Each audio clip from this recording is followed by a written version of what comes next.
Hello, I'm MC Toon, the second worst rapper in the world, and this is the after show from the debate we had with Keith. Keith is still here, and we've got AT2 and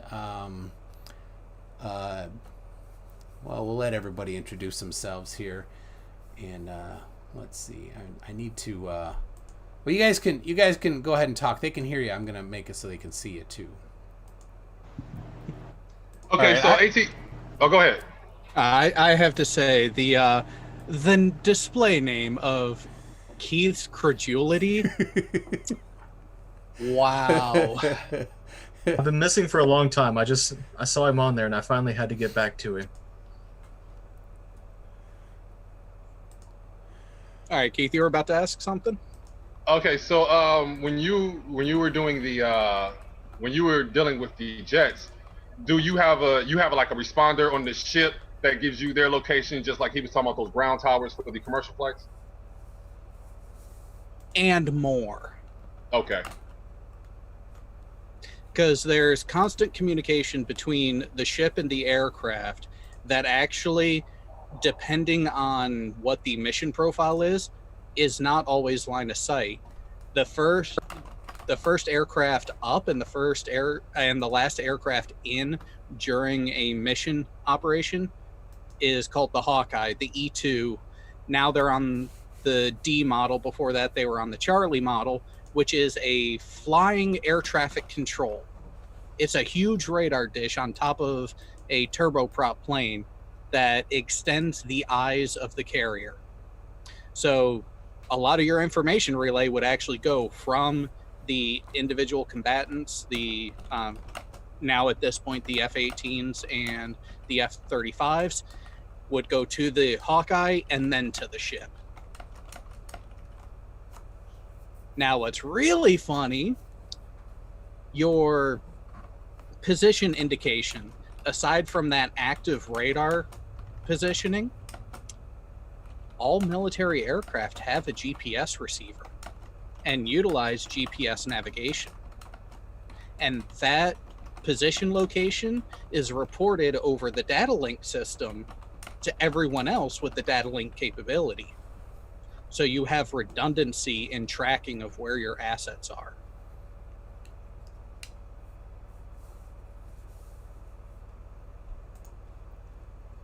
Hey, Jonathan, if you're talking, you need to connect your computer audio. We got nothing from you right now.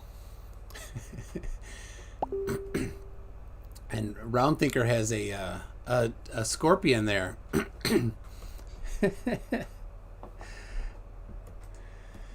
So, Keith is gone. Oh, okay. I'll wait for him to join back in to ask my question, because I'd be interested to know, because like I said, hey, now we heard someone. I think that was Jonathan whose audio piped in. Hey, can you hear me? There it is. Yeah. Now we can. Hey, never used this before. Kind of just whatever. Well, welcome, Jonathan. So I got a couple other links coming out that I sent out, so a couple other people might pop in. So,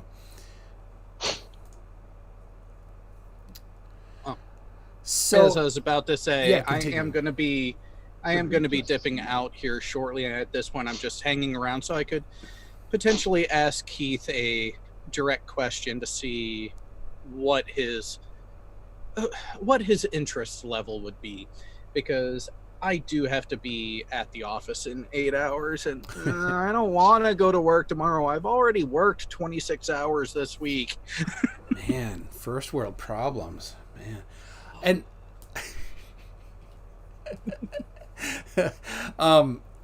yeah. Sorry. How come you have to go into work? That's so 2019. I have to drop off a drive that I took out of a customer's setup today, because we get to send it back to the OE because, hey, you sent us a piece of crap that failed out of the box. Yeah. We've never had drives fail out of the box before. Oh, no, never. Doesn't happen often, but it It's annoying when it does. Dr. Roxo has 6 hours until he has to clock in, so there you go.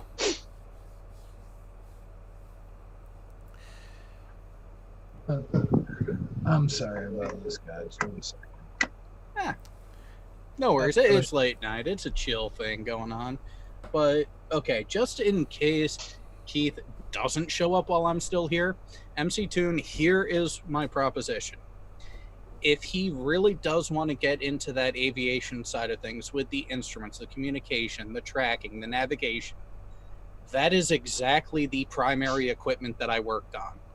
I can give an entire lecture on how the different systems work and how the individual pieces of the systems work. If Keith is interested, I'm willing to have that discussion with him. And also about navigation over waters because, well, I was the Navy. We're out in the water. We spent a lot of time out in the middle of the Pacific Ocean. We were our own radar station. If it was not for us, there were a number of flights that would not have had active radar tracking at all. But if you still have communications out that are a data link, you can share your GPS location.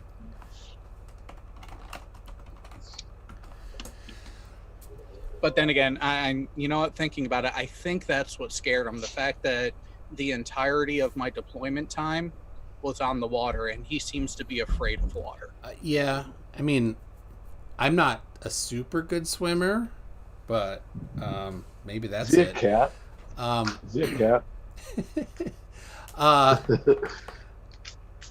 I mean, you none of what the Navy does over water would work if you couldn't know where you were over water and how far things were over water. Correct. Unless everyone who's ever been in the Navy or ever navigated a ship is completely in on the conspiracy. Yeah, all navigators.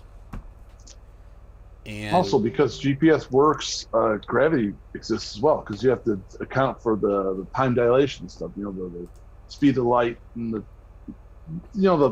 relativistic speeds of the satellites versus that causes a little bit of inaccuracy in time. That's way too complex. Well, and that's where is interesting. Your beginning description of how the trilateration with GPS works was actually really, really close to get a foundation. Yes, you need a minimum of 4 active GPS satellites that you are receiving your orientation from to get your position in the 3-dimensional space. Military requirements go up even more. Because you have up to 7 that are just position alone. And then the military always adds in 1 extra for a word of day for security. Oh, yeah? So they go even higher. And if it was not for the military, we would not have the GPS network that we have today. Yeah, they pretty much created it, right? They didn't create it. They co-opted it and tried to put a stranglehold on it initially because the beginning of GPS systems actually dates back into the 80s for military use. But because of the commercialization in the 90s, and they opened it up for wider applications because they found a way to encrypt the signal so multiple different agencies can use the same satellite network without impeding on each other. The military was less worried about someone hacking into their system to figure out the response times and directions that their assets were in. So it opened up, GPS access got cheaper. Because it got cheaper, opened up to a wider market, supply and demand, the technology got better, got more accurate. Oh, okay. And I see we got Jonathan Hur over here. He's made a few comments on some of my things. Oh yeah. Yeah, I was trying to explain to him about the Polaris 9 degrees thing. Basically, if you're at the North Pole, Polaris is above you. If you're on the equator, Polaris is to the side of you. And on their flat Earth map, where's Polaris? Is it on the ground or is it in space? Because 9 degrees, 0 degrees, where is it? Up, or That's a curvy thing. It's straight Well, up or it's on the ground. For us, that answer, I would think you heard this answer before, but for us, that answer because you're moving further away, that depending which direction the sky starts to get lower as you get further away. But at what distance does that line of an object in the sky now go below the horizon?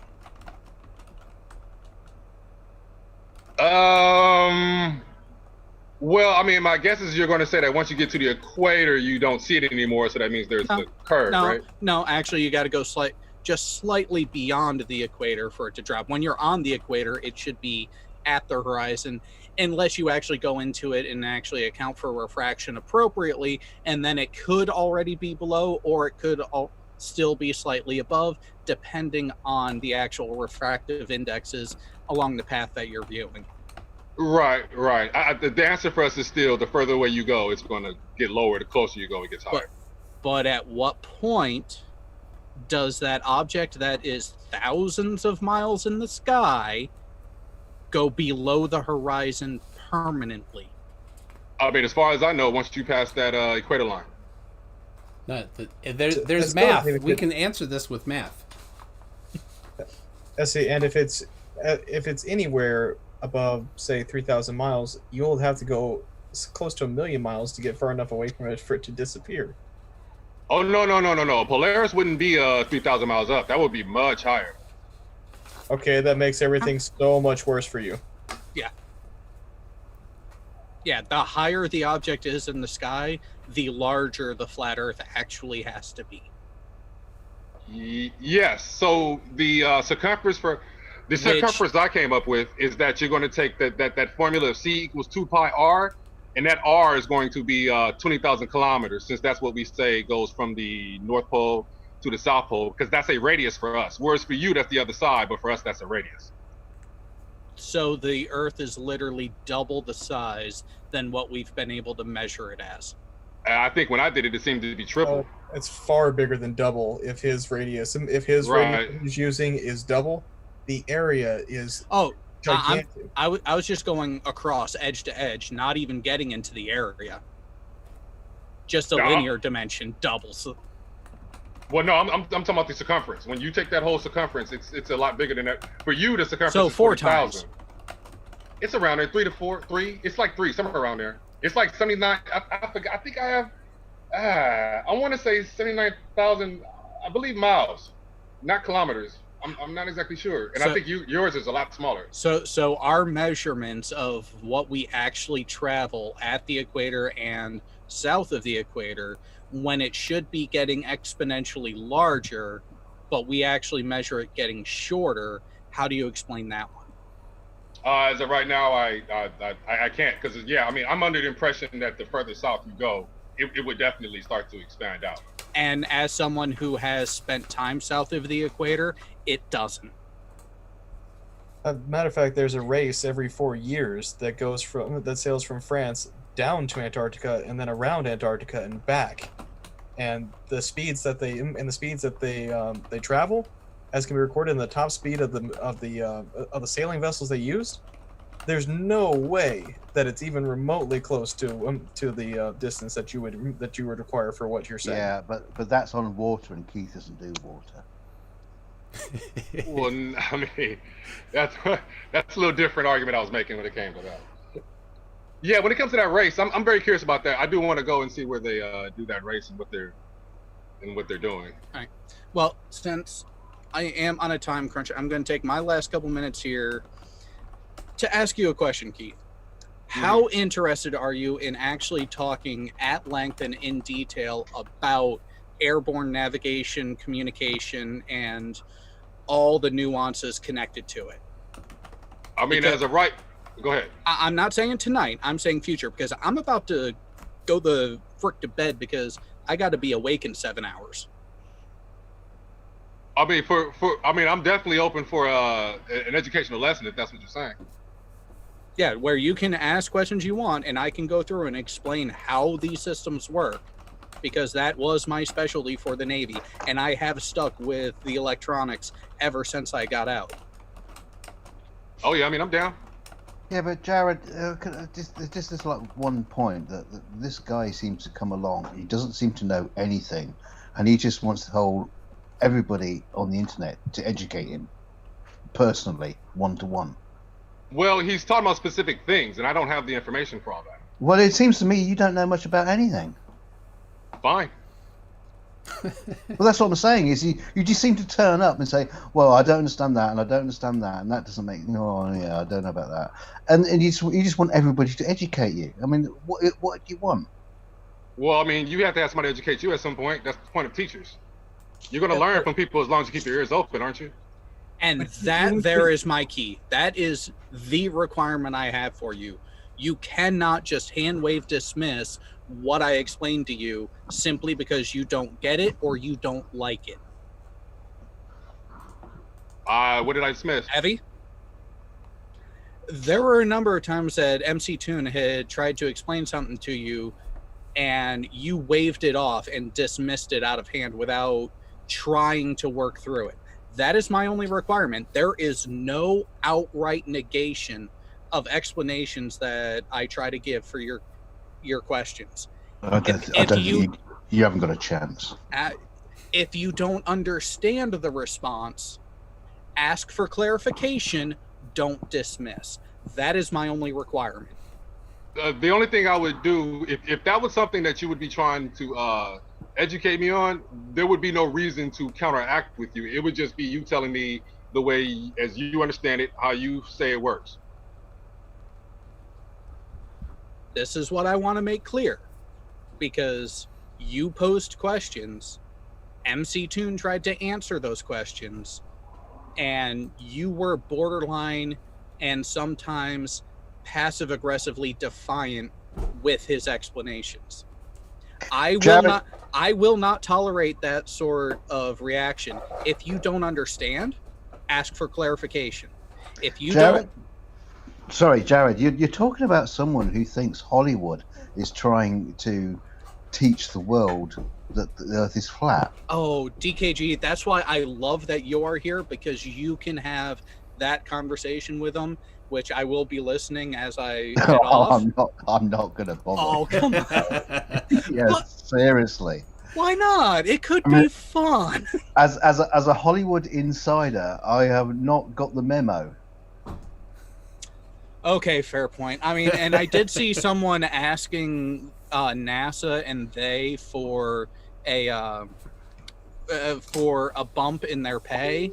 If you want a prepayment of your salary, like I said, you need to put that request in through your HR rep. And if you don't remember who your HR rep is, email me and I'll get you the list.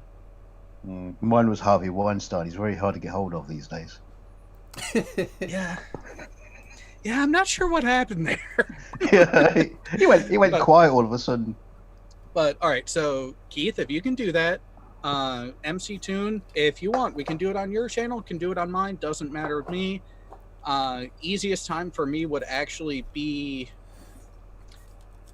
not as late as this, probably a couple hours earlier than the normal show time that you go, MC Toon, or on the weekend. Yeah. So we can work that out. Well, because here's Tuesday. the thing. Tuesday's good for me. Otherwise, your channel's good. You do fine. You get along. Yeah, and that's where we can work it out. But Keith, I will warn you. I am going to treat you the same way I would treat someone who worked with me and for me in the shop when I was on active duty, which is you get treated the way you treat me. Sound like a deal? Yeah, I mean, you're a little bit slightly aggressive here. The only thing I'm saying I'm is that firm. if there's anything, firm. You haven't heard me aggressive yet. This is Darren's a pussycat. What are you talking about? So can I get in now? Sure.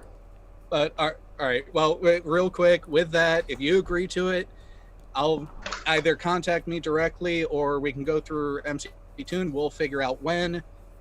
And that could actually be some fun. It's been a while since I've had that sort of opportunity to go into that nuance with someone on those systems. So, yes, I will be firm, but again, you will get treated commensurate with how you act. Why are you bringing that up? I mean, what do you see differently about me at this point? It's called fair warning. I caution everyone like this to make them actually think about, wait, how I act has a direct result on how things go. Because a lot of people I've seen seem to forget that. Okay, so bear in mind, this would just be you letting me know the way you see it. So there's no real point in asking me questions to, do I believe this? Do I agree with this? You would just be saying, this is how it works. No. I will be asking you along the way, do you understand? Or do no. We're not going to do that. You're just going to let me know what you know. No, he's dismissed you already just by saying, there it is. You're just going to tell him what you think you know. He's dismissed you already.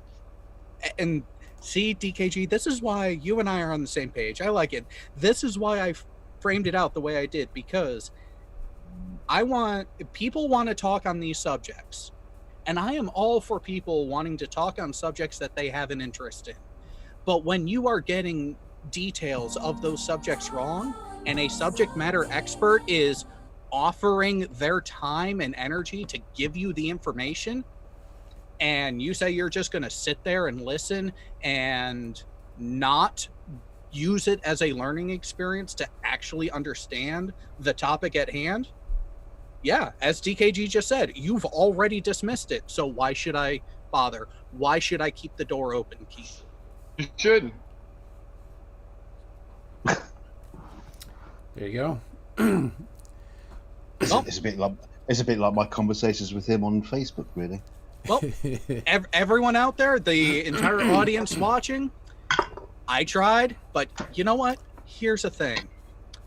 I'm going to keep the door open. If you ever change your mind, let MC2 know. He has a few ways to get a hold of me. I'm off to bed, everyone. All Good right. night. Thanks. Night, Jared. Yeah, it's 5:30 in the morning here as well, you know. You're What are you doing calling me up at this bloody time of night? You're the tough one, man. Yeah. Muriel, did you get Hard as your nails. round thing, or did you get your microphone working? Shows that are mute. Oh, another one. You tell me. We'll tell you. Correct. You can hear you. Yeah, I hear you a little, I think. I cleaned up my office today. There was a few cards that were scattered around that got knocked on the floor. They're from the kids, so here you go. Here's your quiz. What's the capital? I never was. Buenos Aires. Oh, there you go.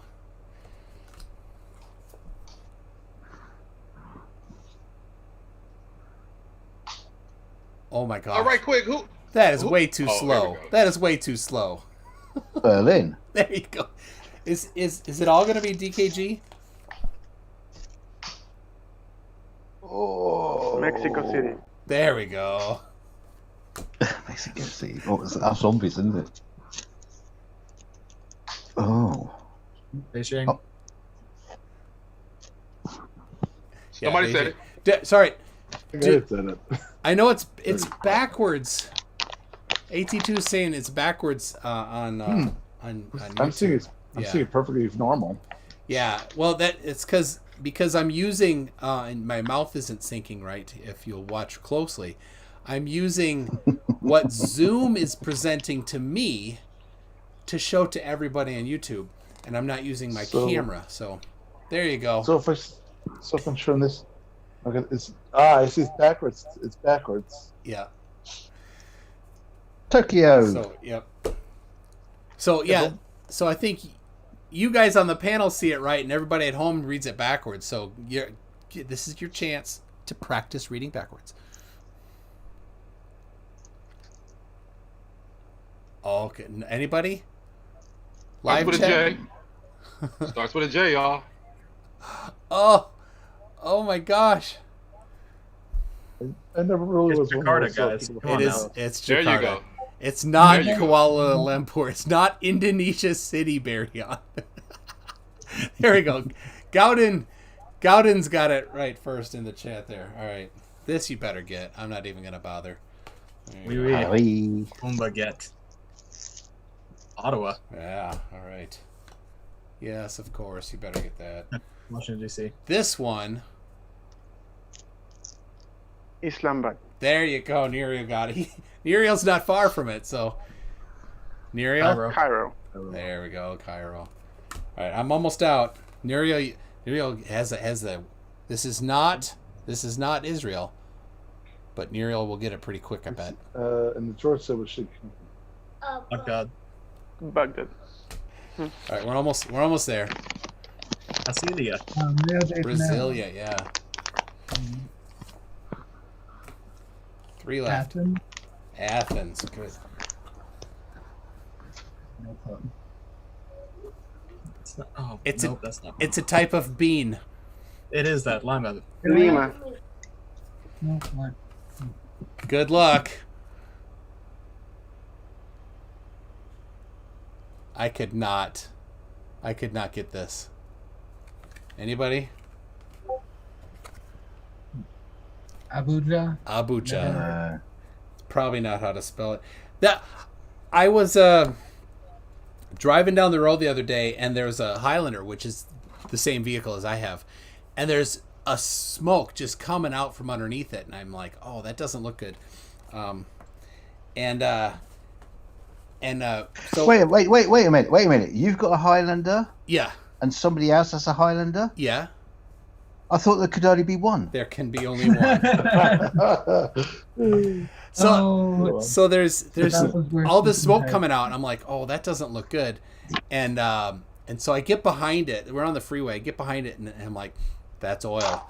So we follow, get up. She gets off the freeway, gets to a stoplight, and we hold up a sign that says, your car is smoking. So she pulls over into a gas station, and she had no idea. She's from Nigeria.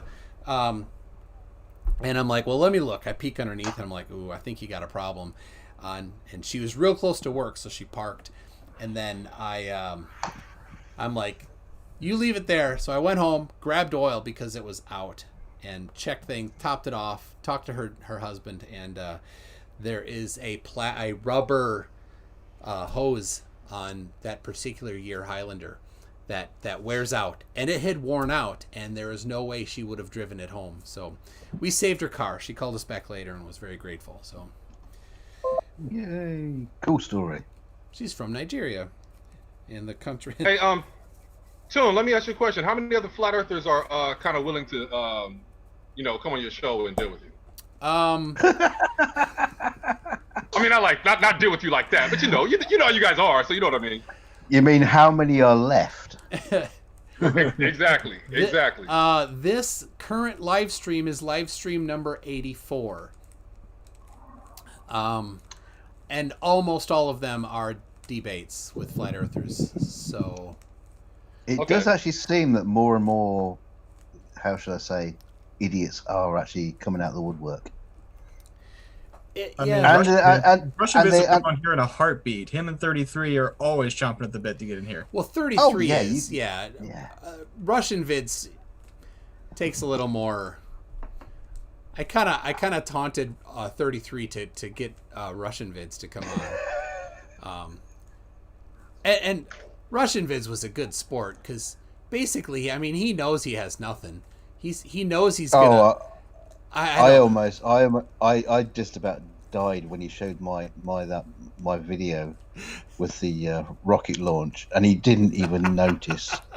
He didn't even that notice. was so good. I love the Keith. I know you don't know what this is, but DKG does special effects work professionally, and he took a video of SpaceX rocket launching and turned it into a the water tower launching. It was so good. It was and didn't it explode? Yeah. Yeah. All right, can you guys hear me now? Hey. Yeah. There we go. There. spent the last however long I've been trying to get my audio to work. I bet he had the answers to all those country questions, and he just yeah. I actually named like 7, and that's how I knew I was having a There you problem go. with my audio because nobody was responding. So a question from Ilya Moon for you, Keith. Considering the number of things that you're still learning, the math and science for, why Trigonometry. why would you make a positive flat Earth claim before understanding it all? There's no answer to that question. Okay. So you just admit that you have no reason to make these claims? I definitely admit that there's no way any of these claims is something that I can get you guys to take. I guess Well, the best way I try. can say it. I mean, you can try all you want. I've been begging every single conspiracy theorist I've ever met to like let me in on the information, show me who they are and everything, but they just tell me to do my own research, and my research does not show what their research shows. So before you call me conspiracy, what exactly do you think I'm conspiracy with? I mean, are you a flat Hollywood. earther? Hollywood. Okay, there's Hollywood and that they're giving out the messages, but I still believe in NASA. And airplanes disappearing. But that actually happens. No, I it doesn't. mean, you claim it happens. No, I mean, if you look at, Toon admitted it during our discussion. When it comes to those commercial, I believe I'm saying it right, or maybe I'm not. When it comes to the commercial apps that the regular people get to look at, when it comes to the Southern Hemisphere or when those planes go too far over water, they disappear. No. All you're claiming is you can't see an airplane on a web page. That doesn't mean the Right. planes are disappearing. Right. Okay, so what I'm saying is what you... That would also be consumer, not commercial. Okay, the consumer, right, that part. And so my only claim was that, yeah, when the consumer looks at it, that the plane disappears. I don't see how the plane would actually disappear. So yes, it was about the commercial, it was about us looking at the app. Yeah, but it's a conspiracy. How many ground reporting that's two. stations do you know of in the middle of the largest part of the Pacific Ocean? Say it again. How many ground reporting stations are there in the southern portion of the Pacific Ocean? Well, that's fine. I'm not arguing that. My only point is that when we look at the app, we can't see it. That actually is 100% my point. What on earth would it be trying to report to? There's nothing there. Yeah, have That you has- seen the Pacific Ocean? Okay, so that, you try to understand what I'm saying. On No. all that scientific level that you're talking, I understand what you're saying. My only point is that when I try to look at that plane, I'm not going to be able to see it. Yeah, on a website. Yeah. Right. That's Currently, it. it's not available. Currently, it's not available to you. It wasn't available commercially for a long time either. Fantastic. So that's what I'm saying. And what do you It's think like that it's is like the evidence limited of? availability of GPS stuff. I'm not arguing any of that. That's like saying because the U.S. military can own a fully operational Abrams battle tank and I can't, they automatically don't exist. It's worthless. Well, I haven't got one. Have you I got mean, one? I've I been haven't got inside of one. Are you guys That's under what the he impression? said. He Are said. you guys under the impression that I'm saying that because when we look at the app, the plane disappears, that somehow in real life the plane disappears?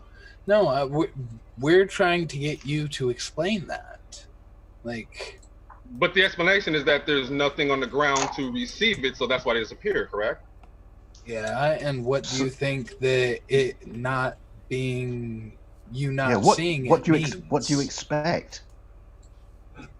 I'm really not understanding where you guys are going. I mean, What that was is- pretty plain in what I okay, said. then I'll rephrase it then. What is suspicious to you about there being no reporting station in the middle of the ocean for this to be relayed back to? Okay, got you. So for us, what we would say is that there's probably more ocean water out there than what we see. I didn't say is there more ocean water. I said what is suspicious to you about there being an area where there's nothing to report to. Okay, so let me make the full connection.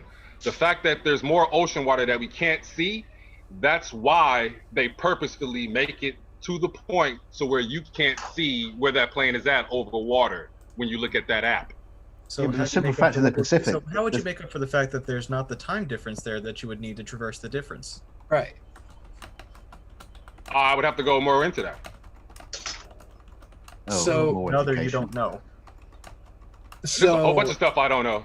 you see that some planes you can't find their exact position, and from that you automatically assume that the planes are not taking the flight that they say they're taking, and without accounting for their speed, how long it would take, the trajectory, and the passengers feeling the plane turn. Because if you're drastically changing position, you're going to feel that.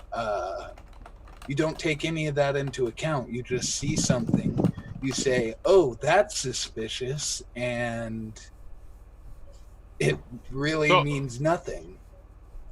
So as a start, what I'm going to say is that it seems suspicious. Now, from my suspicion, that's on me to start going further into it and start learning more about the GPS and how those things work, and then ascertaining So- things as I go along. So why do you do that before you come in and start making claims? All I can tell you is that everybody makes everybody starts with a hunch. You start with a hunch of a sphere. You wouldn't be able to prove it to me. No. I wouldn't be able to prove it to you because you're not willing to actually look at the information or even listen to reason, it seems like so far. Exactly. You're going to have to deflect. It has to be, oh, well, the reason you don't get it is just you just don't get it. I know. It's going to have to move to something. But I'm bottom not sure how line, got that you of what I still said. start with a particular viewpoint. And then from there, you try to go along and see whether that reality exists or not. Okay, That's so all I'm doing. let's go paradigm neutral here. Let's assume no shape of the Earth. Do an Eratosthenes experiment all up and down Africa. You'll find that once you get past 3 points, it would be physically impossible to have a close local sun on a flat Earth. What do you do about that? That is what I'm told, and that's what I have to go further into. I can't say I believe that. But Keith, you say you believe that NASA and the space and everybody's doing all this stuff. So you should agree. Whoa. Well, wait. You should. Whoa. Because when did I say that? What am I saying about NASA? I need you to explain precisely what am I saying about NASA. You said you believe in NASA and believe in all that sort of stuff. So you should know that we've seen the Earth from space. Simple as that. We have seen the Earth from space. I'm not going to necessarily go CGI, but I would. You can go there if you want, because that's my speciality. Okay, but my bottom line I'm saying is that I'm not going to necessarily be like other flat earthers and say that everything is CGI. But I don't know if they're necessarily showing you everything. Really? I mean, that's just where I'm at right now. So who's they? Who's they? I mean, SpaceX or JAXA? I believe we're talking about NASA, right? Obviously not NASA. We can't use NASA, but Roscoe. How many other space agencies are you going to deny? Even India puts out cameras in small. There's loads of them entering orbit and taking photos. Mind you, they're small. You can still do it. So are you under the impression that is a group of people who are trying to sort of keep information to the side, let's say, that somehow somebody's going to break through and just override all that? Conspiracy number 3. So you're just going to go for conspiracy again? It is not our position that people are hiding the shape of the Earth from us. You just tried to put that on us, and that is not the case. No, I mean, well, let's put it this way. I'm not putting it on you to where you have to believe it. I'm just positing something for if you would like to go into that area, go ahead. If you don't, you don't. So there are many thousands of pictures from space. What are they if they're not actual just photographs of the Earth? Are we talking about ISS or are we talking about something else? ISS, Himawari. I would start with the 1960s and early 1970s analog pictures taken on cameras and then developed in a dark room. What about those? I think so. The thing about so help me out with those. Did they go around the world? They were on their way back from the moon. Okay. I just have to look at the pictures, I guess, because you have to realize when it comes. For God's sake, you haven't even seen the pictures. I'm going to have to look at the pictures. You haven't even seen the pictures. You are arguing against something you haven't even looked at.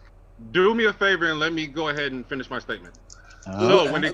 So when it comes to those pictures that you're talking about, what I would have to look at is just look at the picture, because for us, when it comes to space, a lot of the times when you guys see that the outer rim darkness, for me, that's just the limit of our vision. That's not a curve. That doesn't even make sense. Yes, that makes no sense at all. When you look down a hallway, does the end of the hallway just suddenly and at an arbitrary point turn pitch black and you can't see it anymore? Life isn't that would a have video nothing game. to do with space. The black area is just where we cannot see anymore. And so, and when we are looking at an image of a globe from space, it rotates as a sphere, and it curves off in a way like it would on a sphere, and you're just saying, oh, just the outer rim is just the limit of our vision, when it's actually, you can actually see it spherical, rotating and moving. I've never as seen a that. sphere. Oh, okay. Because you haven't looked at the pictures and you're arguing that they're fake. If I told you the room I'm sitting in is white and you've never even seen a picture of my room, would you tell me that the picture I took of my white room is fake? You haven't even seen the picture. Why are you arguing that something in the picture that you haven't even seen is there? Well, not to mention just arguing a set of physics that don't exist. Exactly. So the problem I'm having is that you're placing what a lot of other flat earthers say on me. That's not exactly my take. No, we're going by your words. Yeah, I don't think I've said anything that you haven't said. Oh, you said plenty I haven't said. Such as? What you just said. Be specific. Everything. Everything? So even the part That's where very specific. Even the part where I said the thing? That part? Okay. Okay, yeah.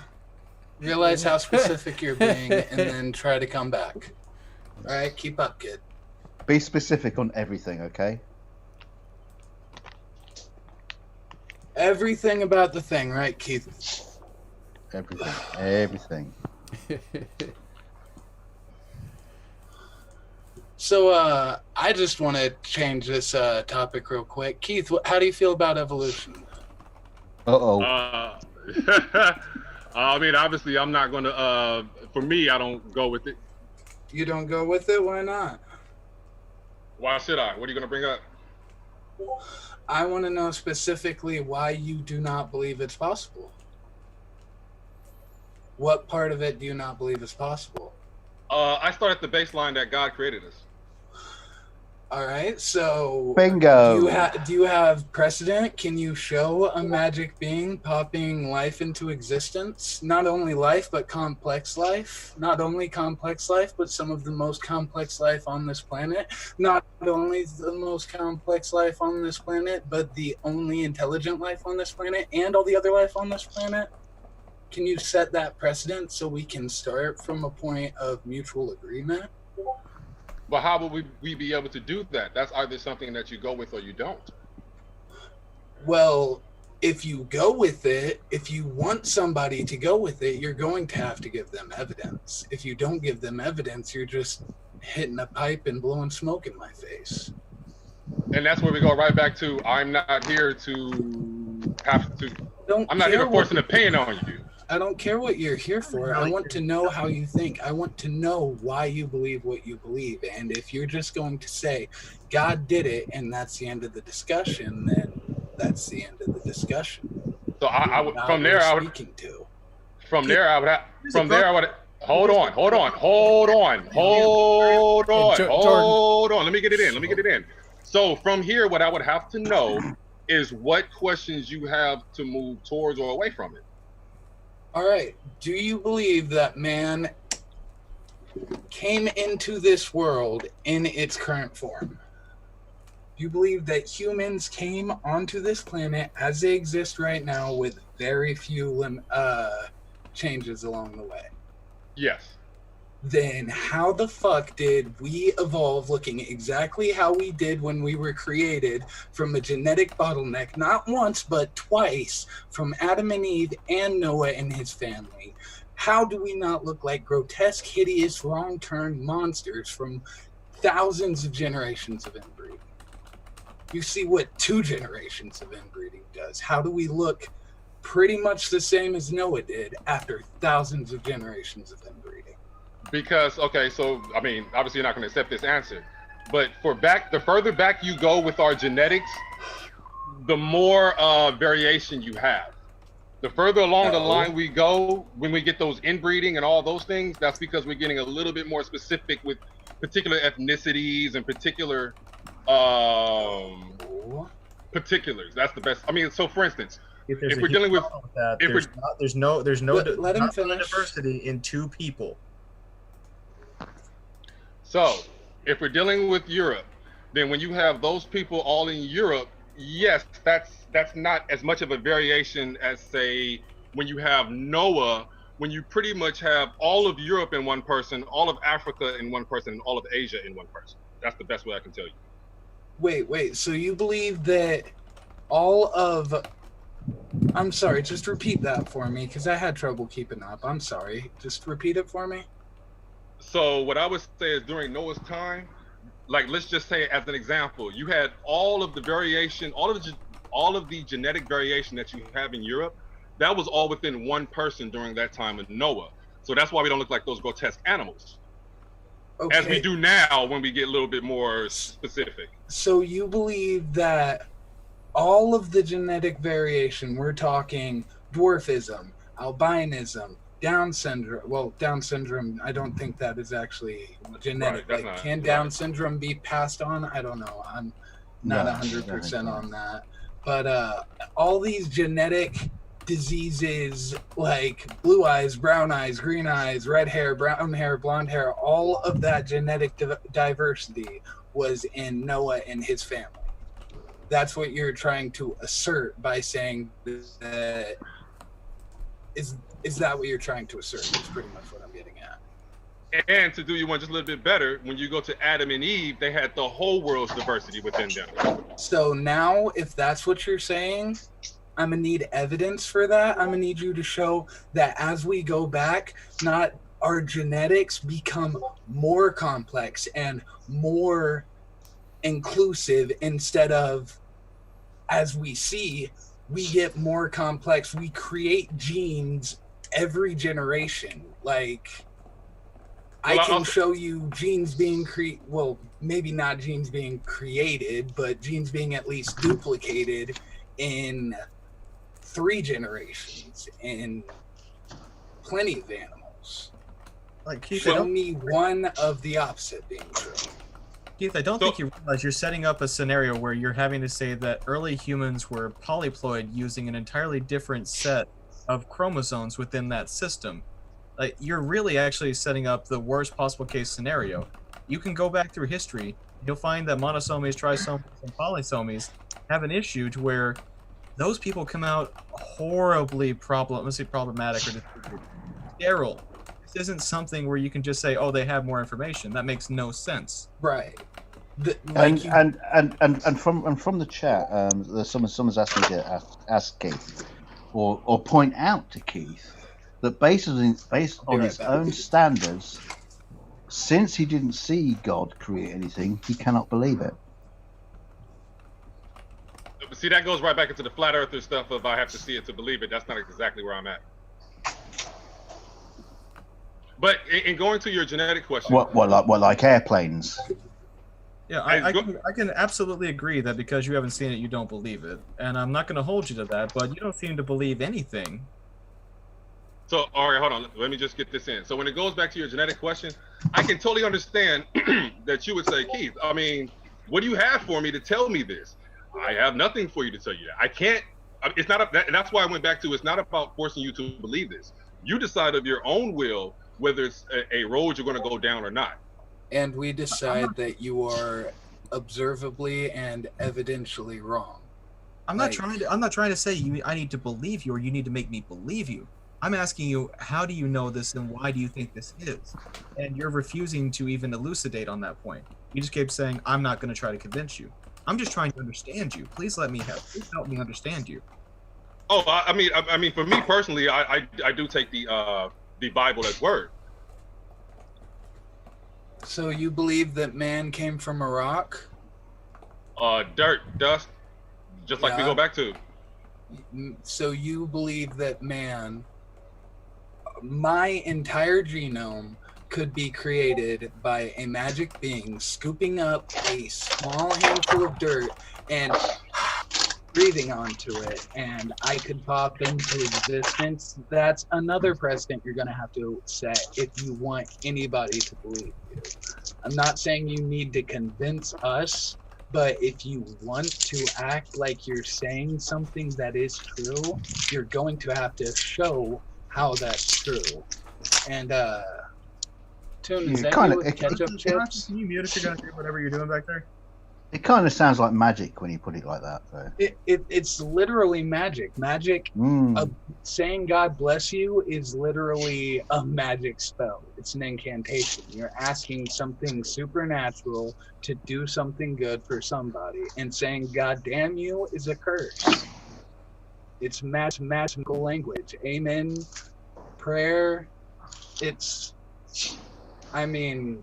Well, once we're talking about like a magical being, then obviously he can do all kinds of stuff, right? I mean, yeah, but then you're going to have, if that magical being did exist, why did he make it look so much like we evolved from apes? Not even that we evolved from apes.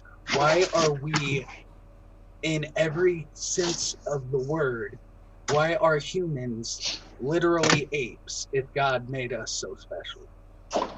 And just to like spin on that a little bit, I mean, if God is this magical being, then he can make airplanes disappear off a website.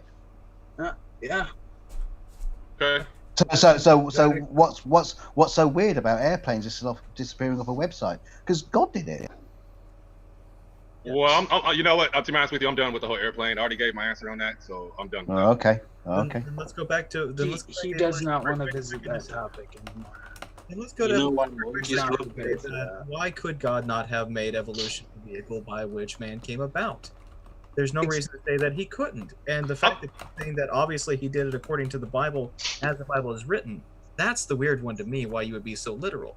Because by taking literalism, you've come into a problem now, because you have to take anything there as 100% true, which means you have to believe that the value of pi is 3. Means that you have to believe that bats are birds. You have to believe that every single... It gets so much worse. You have to believe that every single animal, living thing on the planet fit onto a ship that could not hold the biomass of one of every insect on it. It couldn't hold the biomass of one of every insect in the rainforest. Like, as far as Noah's Ark, I can't say I know exactly how big the ship was. Well, it gives you exact measurements in the Bible. that I do not know from the top of my head, but now I can tell you them right now. It certainly tells you cubits, but I'm not going to say that I exactly know that those cubits are what we think they are. A cubit. It's about 30 degrees. A cubit is defined as a man's arm width from elbow to wrist. At least that's what my church always from told elbow me to wrist. growing From up. elbow to the middle finger. Elbow to the middle finger, is it? Yeah, to the tip of it. To the tip of the middle finger. Okay. Yeah. So. They were giants back then, though, weren't they? Yeah, exactly. Yeah, they were 900-year-old giants. Why don't we have any 900-year-old giant skeletons, Keith? As far as I know, that's from the flood. So the flood. But where are their skeletons? But it fossilized solvent. But it also could fossilize soft tissue creatures as well. That's weird.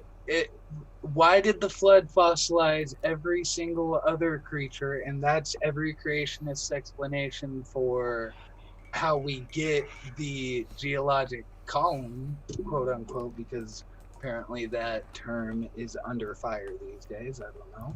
But how do we get the fossilization of every other animal, plant, and everything that's been fossilized before the flood, but not a single skeleton from less than 2,000 years ago? That, well, not less than 2,000 years ago, less than 6,000 years ago. Sorry, I was arguing with the Jesus guy earlier. And time scales. You're getting all combobulated. Yeah, exactly. We talking. Where's all the rubber rings? Why are there no rubber rings from 2,000 years ago? Rubber rings? Yeah, for the flood, you know. There's a flood coming. Yeah. You know, we do. There's certain mountains that are kind of ringed up. I don't know. I don't have the exacts, but I know of people who deal with those mountains, and you can see the certain striations within the mountains. Didn't get it. Went straight over his head. Yeah, I was gonna say.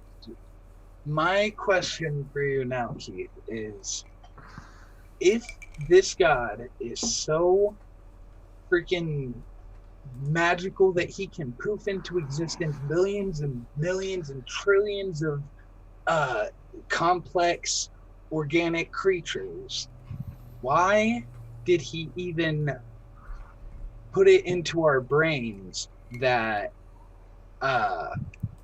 that we evolved from monkeys? Why did he even, I said monkeys, God, I'm as bad as a creationist right now, but why did he even make it look like we evolved if we didn't? I am going to say that I don't think he is the one doing that. I think that's Satan. Well then, if God's omnipotent and he really cares about every single one of his creatures and he wants us all to know the truth, why doesn't he tell us the truth? As far as I know, the way God works, you know the truth when you want to know the truth. If you don't want to know the truth, I want to know the truth. Force it. I want to know the truth very bad. Then, what about trigonometry and angles and Polaris? Then I would say, if you want to know the truth, I think God wants you to know the truth. I think God has he been asked about triangles yet? Oh, that's a good question, actually, Keith. There's a triangle of sides 1, 1, and 1. What are the internal angles?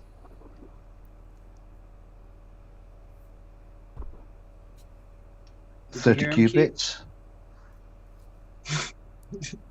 6 miles.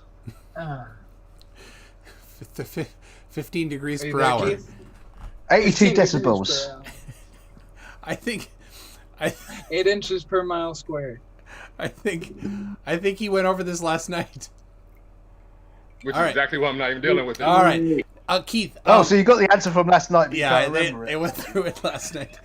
Keith, so question: if NASA puts satellites up, and you think that, but are they specifically trying to hide the shape of the Earth?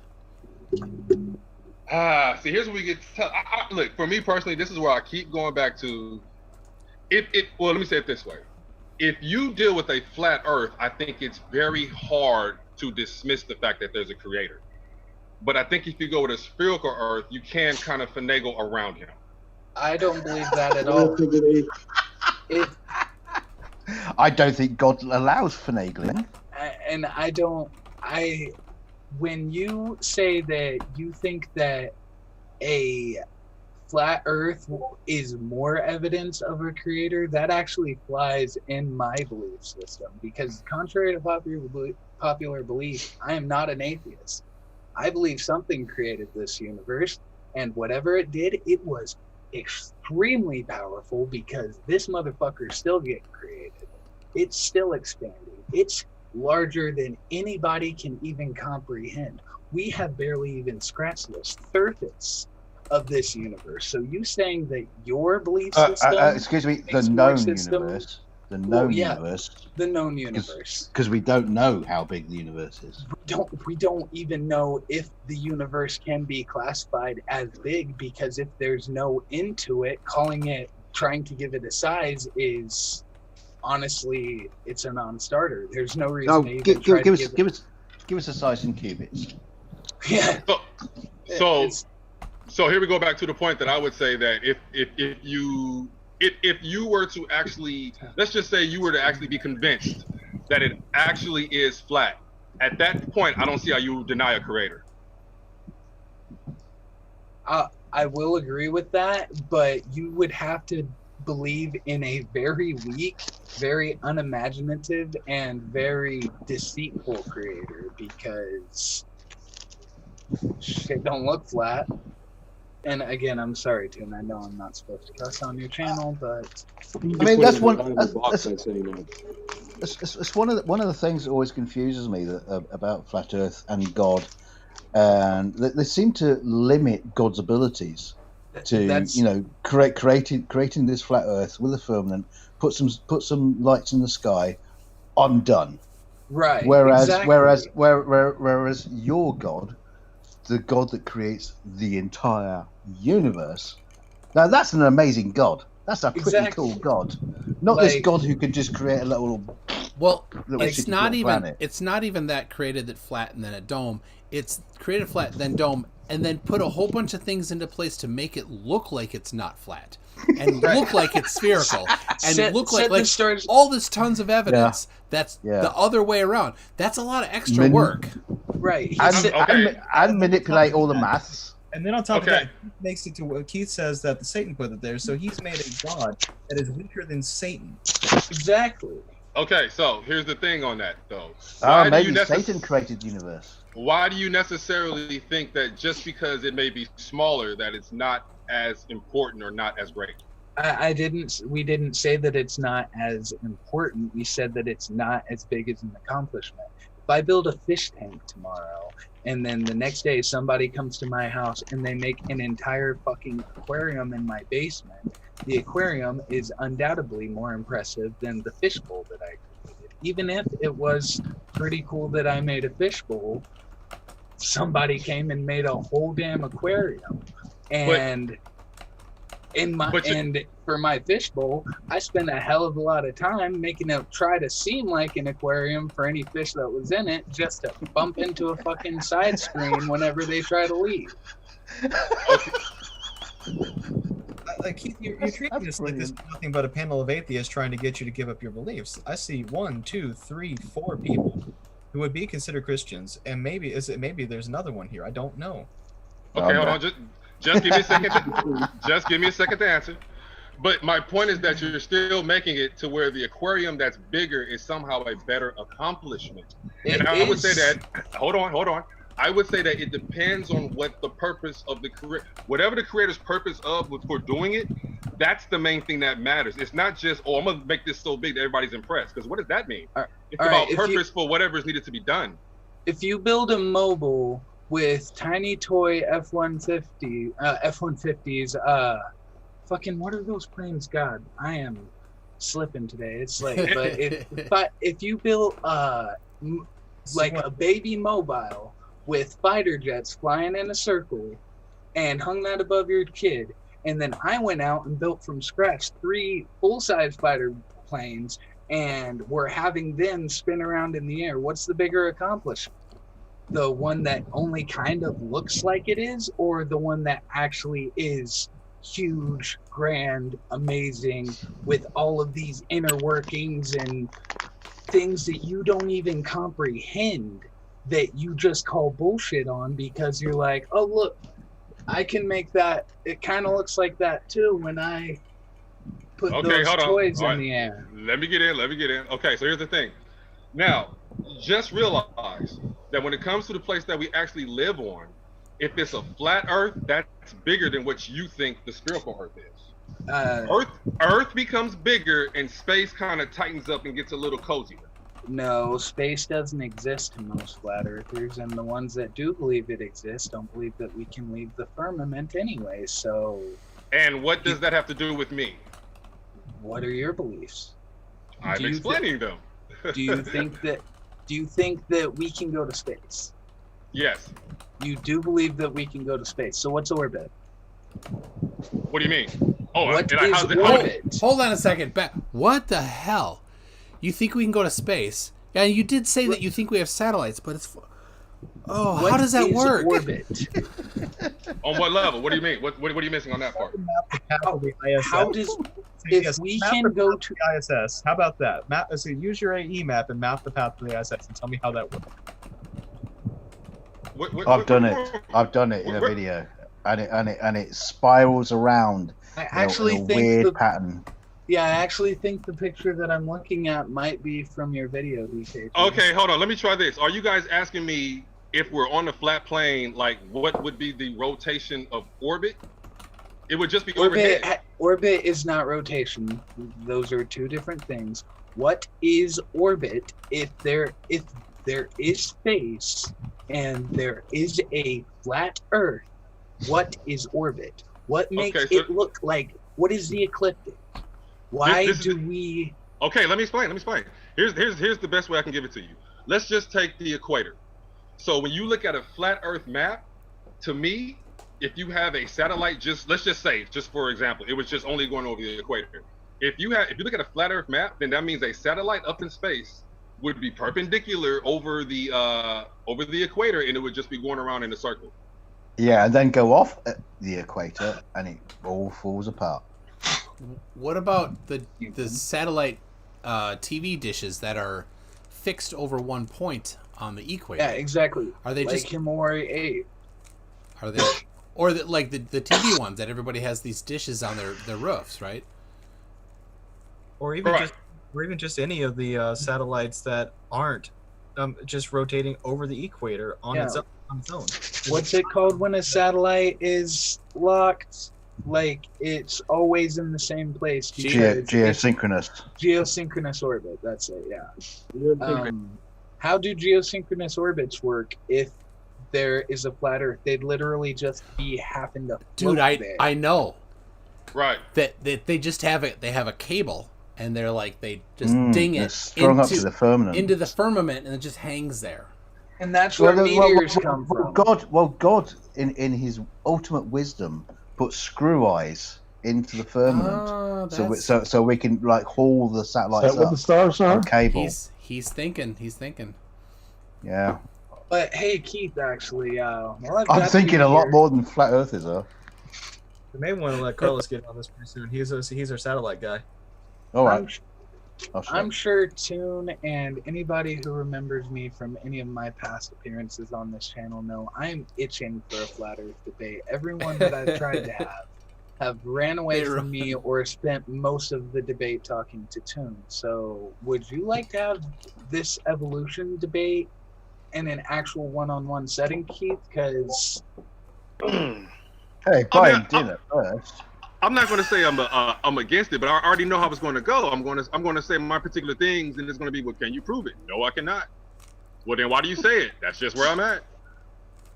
So, from what I just heard, in literally any type of debate, you just conceded the debate right there. You said you cannot back up anything you have to say. You can't prove it, and you're just sitting there acting like you know something when you cannot prove what you think you know. I never argue. No, he has no evidence. He has no attempt to argue. He's literally. I never argue. I never argue. Just say his opinion and then not be challenged on it.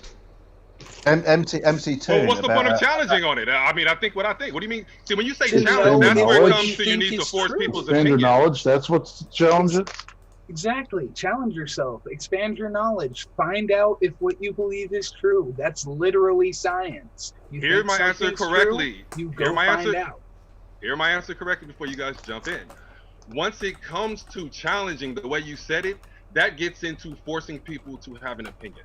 You said that I'm going to ask you what you believe. You're going to tell me. I'm going to ask you if you can prove it. You're going to say you cannot. That, by all means, to me, is a forfeit before you even start. And like I said, I don't argue. Well, because you know that you have no evidence to stand on. Saying that you don't argue when you have no evidence isn't a moral high ground. It's just being scared. Asserting something with no evidence and then not backing it up because you know you can't back up what you say. I was fine. listening to debate tonight with MC Toon, and about an hour in of the debate, I couldn't even think what Keith's single point was. He hadn't even made a point yet. I mean, there was no point. There was literally no point.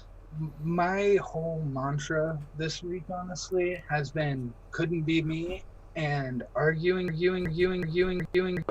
asserting something as truth without even being able to back it up to myself. Yeah, that could not be me. Couldn't be me, man. Right. Like, I'm going to need to see some evidence before I believe in anything. And if you're gonna not have to the try same way, you're not intellectually honest. You're gonna have to try a lot harder to be a flat earther. Yeah. Well, you're gonna have to throw all that idea away for a start.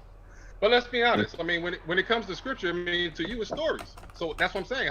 If you start off that way, if that's your ground base, that this is just stories, this is fake. That wasn't my ground base. To? That wasn't my ground base. I grew up devout Christian. I went to church every single day until the 6th grade. So help me out. I mean, every single Sunday. So help me out. How do you go with evolution and with creation as we see in scripture? I do not. I learned that creationism was patently false, and I went on with my life like most people should. Right. You said creationism is false. If creationism is false, it's a story. But that's not where I started from. You said I started from the belief that it was a story. No, I did not. I'm talking about if we were to have the discussion. As of right now, you do. So that's what I mean. But you're saying that we cannot come to this discussion from the same viewpoint. I can. I know what you think. I thought what you think. I used to be a young Earth creationist, and right. That's past tense. That's not current. That's the point. So the thing is, right. If you go out, you know Ladybird books, you know the tiny little slim little books that teach kids about stuff. You go and get one of those about space, whatever. Basically, inside there's lots of pictures and there's stories. That's not the be all and end all of it. You don't stop there. Exactly. There's more to it than that. And then you can go and buy a book on orbital mechanics and go work at SpaceX and become an engineer and build rockets.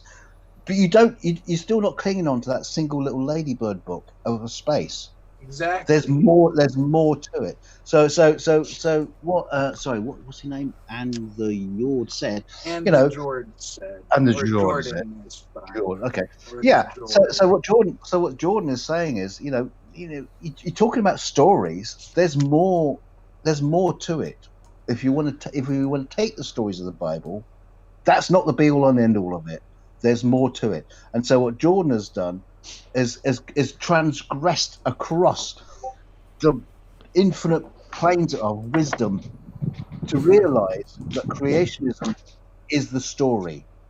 What goes beyond that is evolution.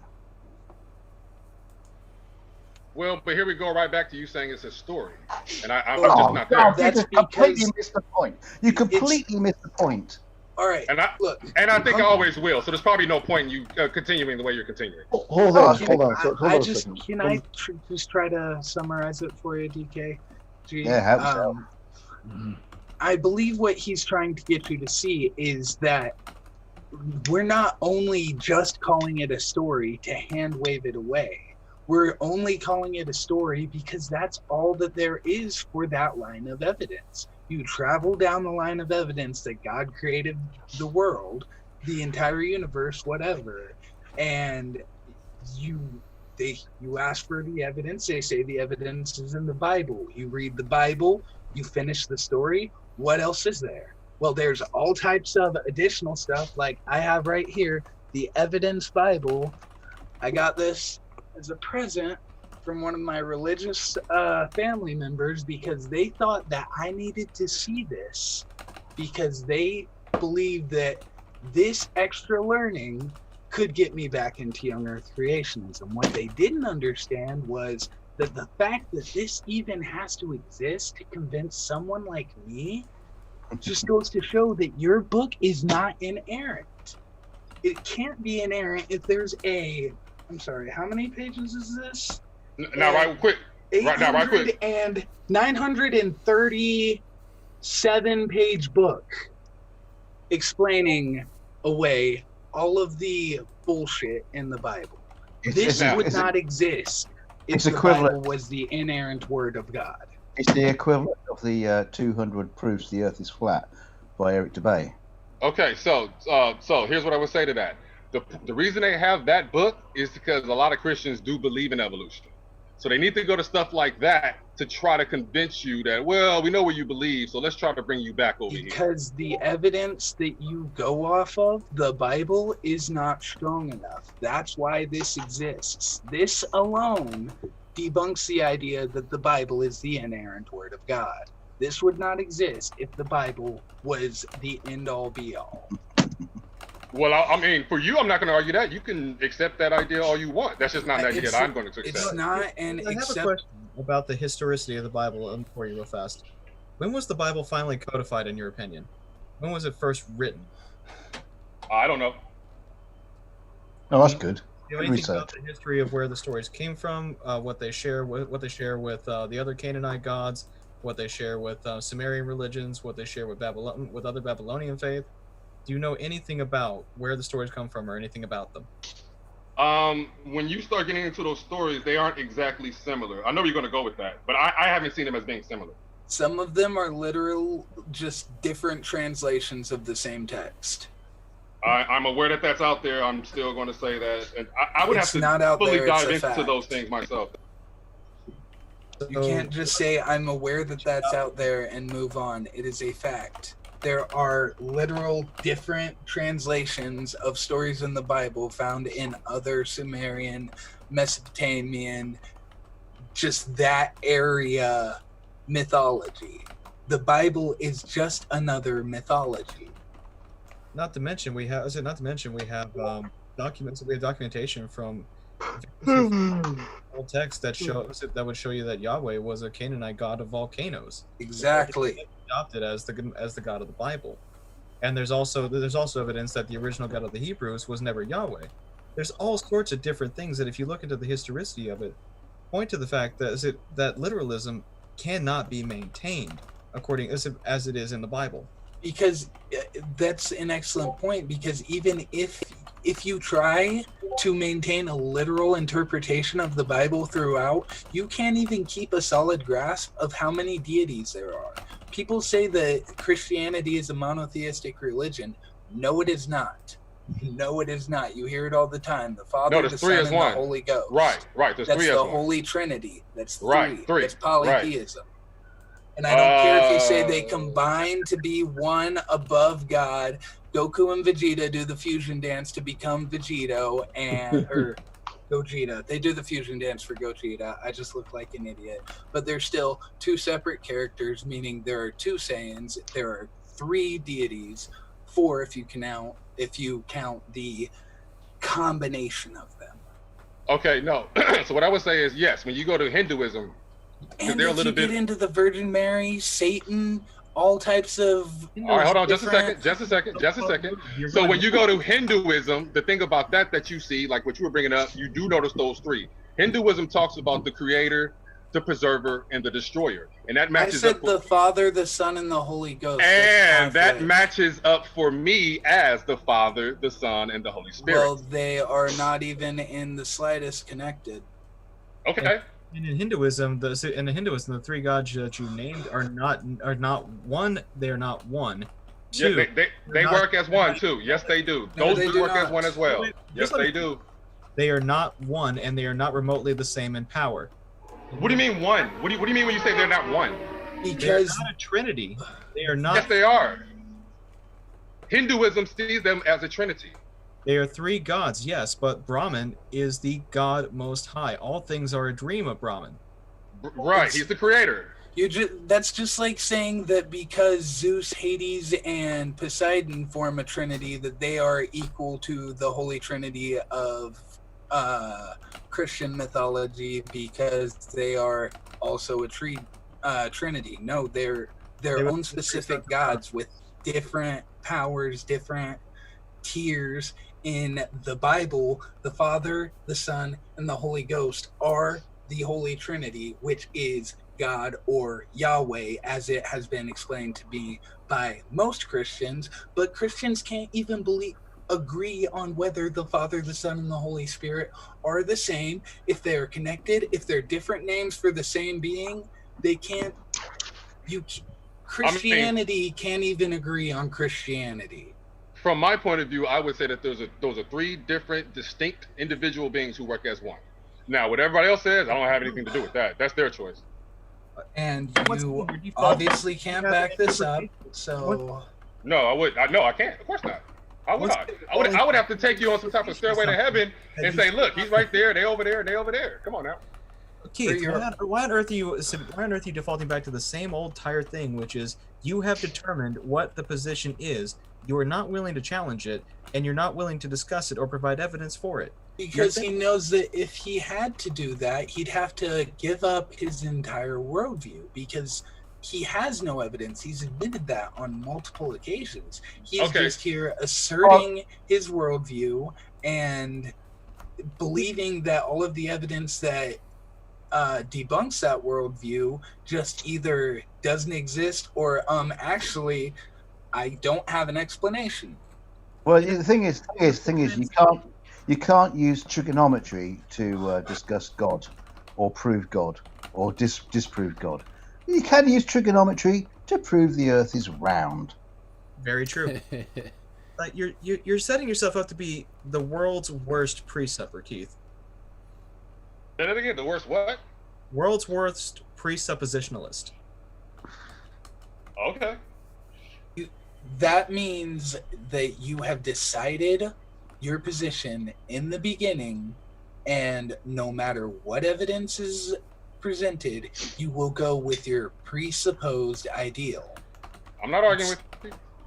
So you admit that you're intellectually dishonest, a presuppositionalist, and you have no evidence.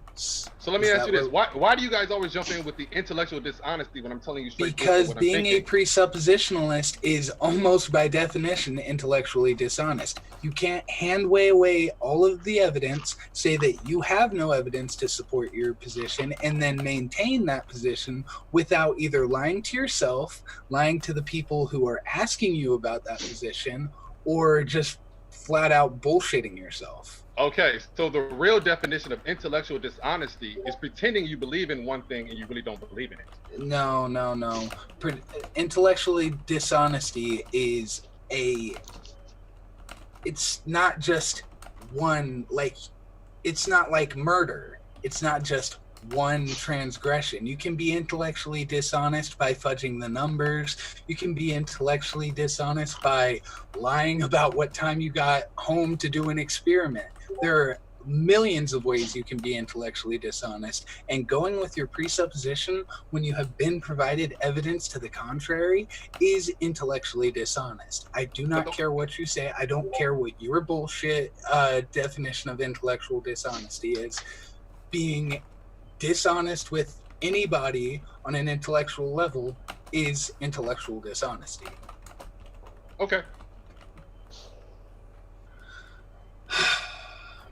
You see, I don't fight that. Like, because what's the point? You're right. What is the point? You have no evidence, so why are you even here? That's the point. That's the problem I'm having issue with. MC Toon asked me to come on so I can explain what I explained. That's why. And but you didn't explain anything. You came in, made some statements, provided no evidence, provided no support. Don't have a point to even show for it, and you refuse to be challenged. You refuse to be challenged. You refuse to have a discussion on the topics, and it seems like you refuse to even be honest. So I'm actually questioning what you're here to do. Okay. That was a question, my dude. He asked you a question. I don't know if you know what a question is, but you're supposed to answer questions. What are you here to do? What's the point of you being here? Because explaining your worldview obviously is... What is the point of asking these questions towards me like this? If I'm at where I'm at, that's where I'm at. What's the point of you being here? My point of being here is to show blatant intellectual dishonesty, and I've done that pretty well. What's your point?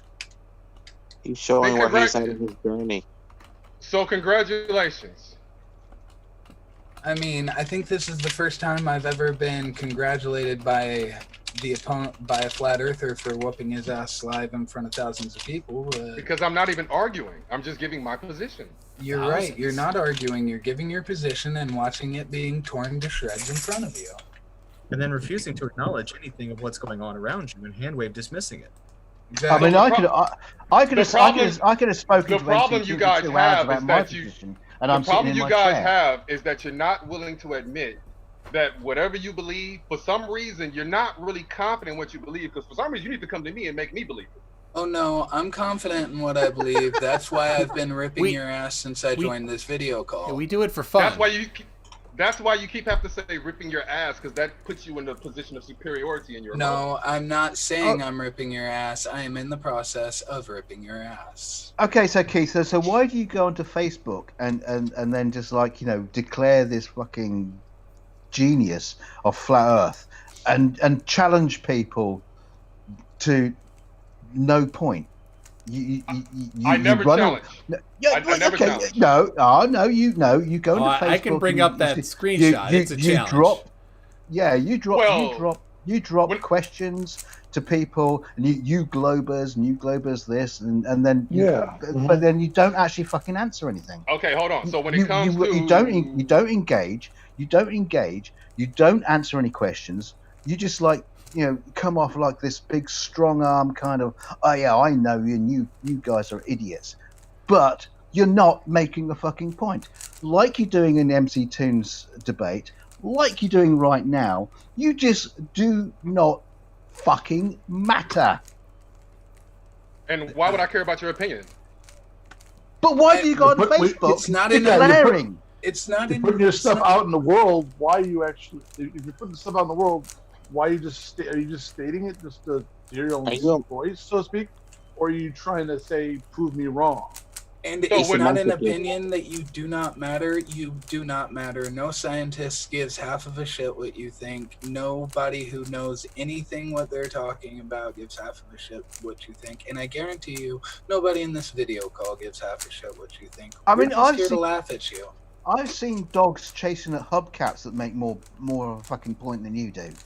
So when it comes to the whole experiment of Eratosthenes, the point I bring that up is so that people can understand that there's that experiment can go in 2 different directions. No, most people only pick the direction that it goes spherical. During our discussion, let me just a second, fellas, just a second. Now, during the MC Tunes, we already went over the fact that it can go in 2 different directions. If you have 2 points, if you have 3, it's like the GPS. Yeah. If you have 3, there's exactly you can't have in isolation. I think the point is in isolation. It can go flat or spherical, but it's not in isolation. We know through many other methods that the Earth is spherical. So Eratosthenes correctly measures the circumference of the Earth because we already know it's a sphere.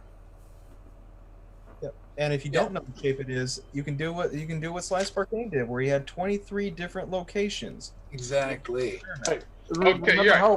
The only thing that matters, the only thing that got something even remotely close to right for a shape was a spherical Earth, a large sun, a butt-ton distance away. Because the moment you have a close sun on a flat Earth, you get dozens of suns in the sky at the same time, and that's exactly the same thing. That's the exact same thing I was talking about with Polaris. Where's Polaris? Is it here? Is it here? Is it here? Is it here? Where is it? The only way it makes sense to be wrapped around the globe, but it's all up that way somewhere. It's not here, there, everywhere. That's the point I was trying to make. I'm not exactly sure what you mean by here, there, or everywhere. But let me just go back to the experiment right quick. If in the North Pole it says it's straight above you, on the equator it says to the left of you, pointing at the North Pole on your AE map on the flat map. So is it on the ground horizontally or is it up in the sky? Okay, well hold on. Let me do Eratosthenes first. The point I was making with that is that if you took different data points within Africa, I'm fine with that. I'll go ahead and look over that and then see whether what the calculations are and how that works. I'm willing and I'm fine for that. But I want to keep it on that landmass. That's how I think that should work. Why? What's so important about limit Africa? Yourself Exactly. Let's say, all stop what you're doing and gaze upon that who has entered. All hail Red's rhetoric. What? Okay, everybody else shut up for just 1 minute. Hey, the assholes appeared. Hi, Red. Oh, it's literally him. It's hi. There's no I'm porn like- bombing of. There's no I'm like porn bombing probably in Zoom, one of right? your biggest fans, probably. I think Toon made a fake Red rhetoric to put in here. He's cackling. Are you No, joking? no, this is real. This is real. Oh, I was gonna say Hey. I will fly to Hey. Minnesota. I will fly to Minnesota to Hey. punch Um, MC Tune and the ketchup chips. we were all talking about the Eratosthenes experiment, and unfortunately, a little bit of me on the inside died, so I decided to come on in to try and correct the story. Basically, I do know that there is a way to make angles of shadow, no matter if it's flat or round. However, the one thing that people forget to mention is the angular size of the sun. In order for the Eratosthenes observation to make any sense on a flat Earth, we would also need to see the angular size of the sun change wildly throughout the day, by like 3.5 times throughout the day. And guess what we don't see? I took a picture of the sun back in 2018 throughout the entire day. One picture every 30 minutes from sun up to sundown, and I did not see the angular size of the sun change throughout the day. That is impossible on a flat Earth, given the Eratosthenes observation. The only Red. So let's just point out, you're not the only one to have done that. exactly, I'm not the only one to have done it. I'm just, thousands of people have done that.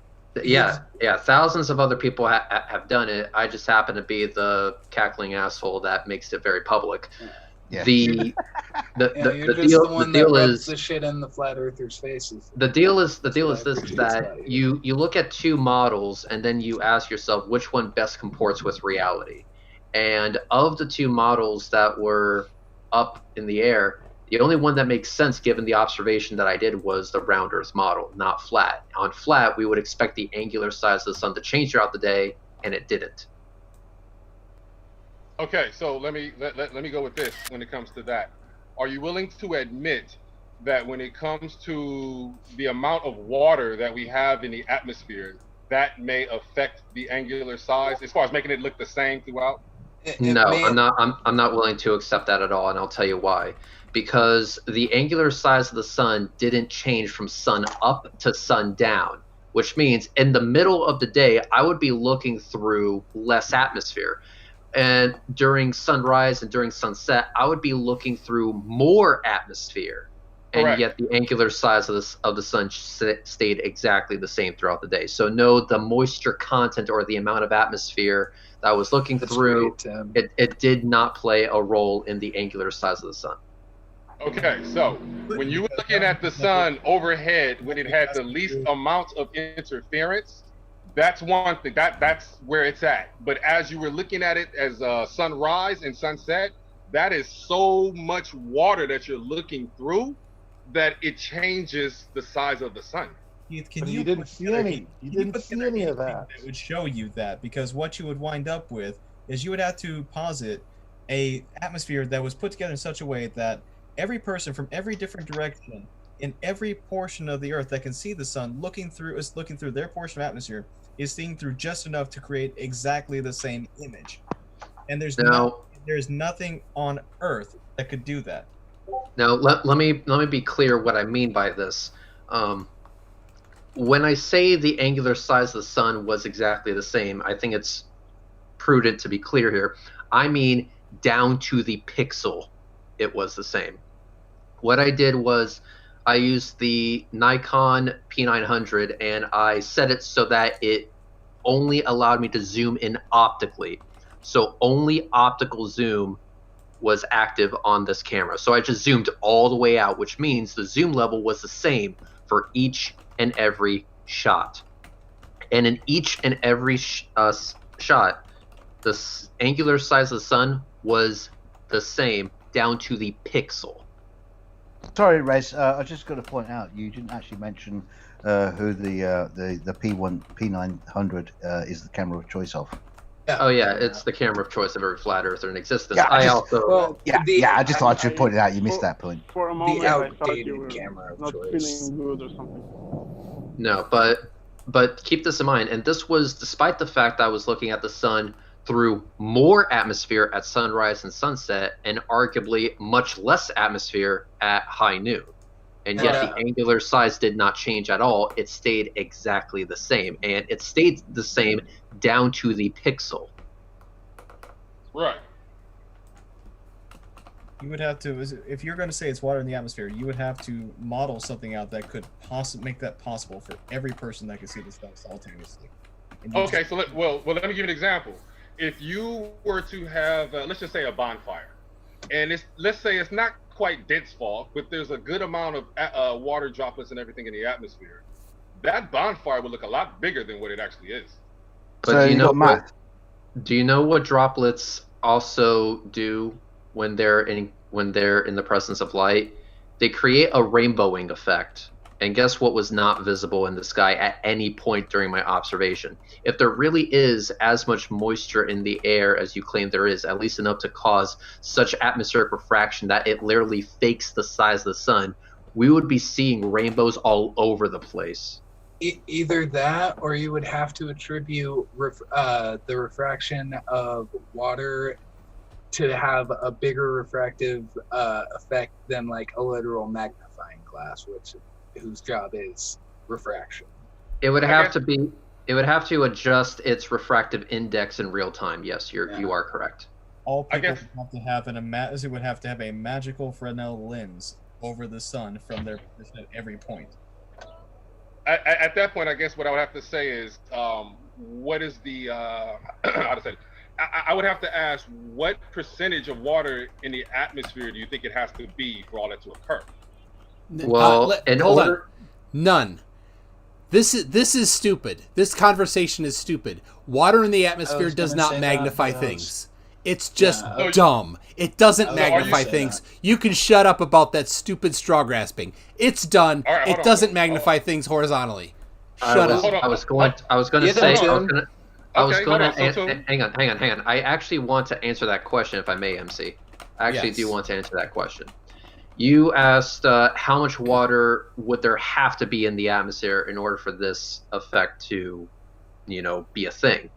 And I'm going to say no amount of water in the atmosphere would be able to achieve what you're wanting the atmosphere to achieve. Because in very dense fog, where you're talking like a crap ton of humidity, where you can't even see like your hand in front of your face, it doesn't make the sun look bigger. It literally blots it out. Right. And yet I'm looking at a cloudless day, clear blue skies. I can see the face of the sun very clearly with my solar filter. The moisture in the air hypothesis literally falls flat on his face. Okay, so let's go back to what I said. Are you guys saying that if you have that bonfire, and again, that's what I was saying, I wasn't talking about the fog being that dense, but are you saying that if you were to have a bonfire and you start to have that water atmosphere, that it would not make that bonfire look bigger? I am. That's exactly what I'm saying. Yes, it would not make it look any bigger. No. Okay, I understand it. I understand it differently from other people, but if that's where you're at, that's where you're at. You've not heard it from anybody that knows science, though. You've only heard it from flat earthers. No, I've heard it from people who just okay. I'll say this. I can't say I can corroborate from them, but I know from people in India they bring that up. They're lying to you. Okay. Or don't know what they're talking about. The fact is, I'm just going to go out on a limb and say it's a lie in order to try and keep the flat Earth conspiracy alive. The fact remains is that there is no amount of moisture in the air that you can have that will literally magnify a bonfire before it literally cuts off your line of sight from it by blocking your line of sight from it. And can I just say something? You'll believe someone's offhand word from India that you've never met, you don't know them, you've never seen them, you've never even heard their voice probably, but you don't believe half of the stuff you don't believe because you've never seen it. Again, proving you are intellectually dishonest. You only believe what you want to believe. It doesn't matter if you've seen it or not. You only believe what corroborates your worldview. And you hear it, you see that it corroborates your worldview, you say, yes, that must be it, and end of story. That's why you have no evidence, because you end as soon as you think you hear something that makes you feel good. But you have to admit you're dismissing what they say. But here's the thing. I'm dismissing what they say with actual experience, and not just experience, actual evidence that I can show you. Because I didn't do this observation on my own and then just threw my data in the trash. I actually made a video about it, and I posted my findings online for everyone to see, and it has remained unchallenged and undebunked to this day. And the same thing with, because you're amazing. The same thing with all my other observations. For example, this is just one of those things where if you put my observation of the angular size of the sun along with the observation that Eratosthenes did, the conclusion is obvious: the Earth is round. And that's not a sample size of 2. That's a sample size of literally anybody who has ever done it. Even my dumbass videos haven't been debunked. I'm a dumbass kid from Ohio who literally the only science classes I ever took were in high school, and I can see through your bullshit. I did take a couple college level classes in high school. But... And I'm just a plumber. The fact remains is that you can do this observation on your own. I thought you were in an attack helicopter. That's my gender. That's all I'm worried about, baby. That's all. Gender and occupation, 2 different things, bro. The fact is that you can do this observation on your own. All you have to do is wait for a clear day from sun up to sundown, take a picture of the sun every 30 minutes, and compare how big the sun looks in your images. You will see that there is no shift in size whatsoever. I think Keith has to go back to school to learn colouring in and staying within the lines. That would be a good start. Oh, by the way, Keith, a huge shout out to earlier when you thought force equals mass times acceleration was calculus. I have not laughed that hard in some time. I must have missed that because no, I thought he was saying function. That's why. Function's still algebra 1. Yeah. Yes. That's middle school. I don't know. Maybe I'm saying the wrong word then. But you know when they have the sigma sign or the S. Let me say it that way. Integral. The integral sign looks like a stretch circle S. I'm not sure. I don't know. I don't have the exact name. I have no idea what he's talking about. I thought he was saying that though. I thought he was talking about that. Anywho, as I was saying, the thing is that with everything that I just stated, it's clear as crystal, I would hope to you, Keith, that the only model that makes sense is the round Earth model, taking everything into account, correct? Do you need me to believe that? No, I don't need you to believe that. I'm just wondering if you understand it. Well, I guess according to you, I wouldn't understand it then. So I don't know that because you're not answering the question. Again, my life does not revolve around you actually understanding this. I'm just curious. Do you understand it? Yes or no? I'm going to stick with my bonfire example. Oh no. That's some dude from India told you? I don't even understand where you're going with that. Humans, when they change location, they have a terrible track record of telling how big something is just by looking at it. You need an actual measurement. That's the point.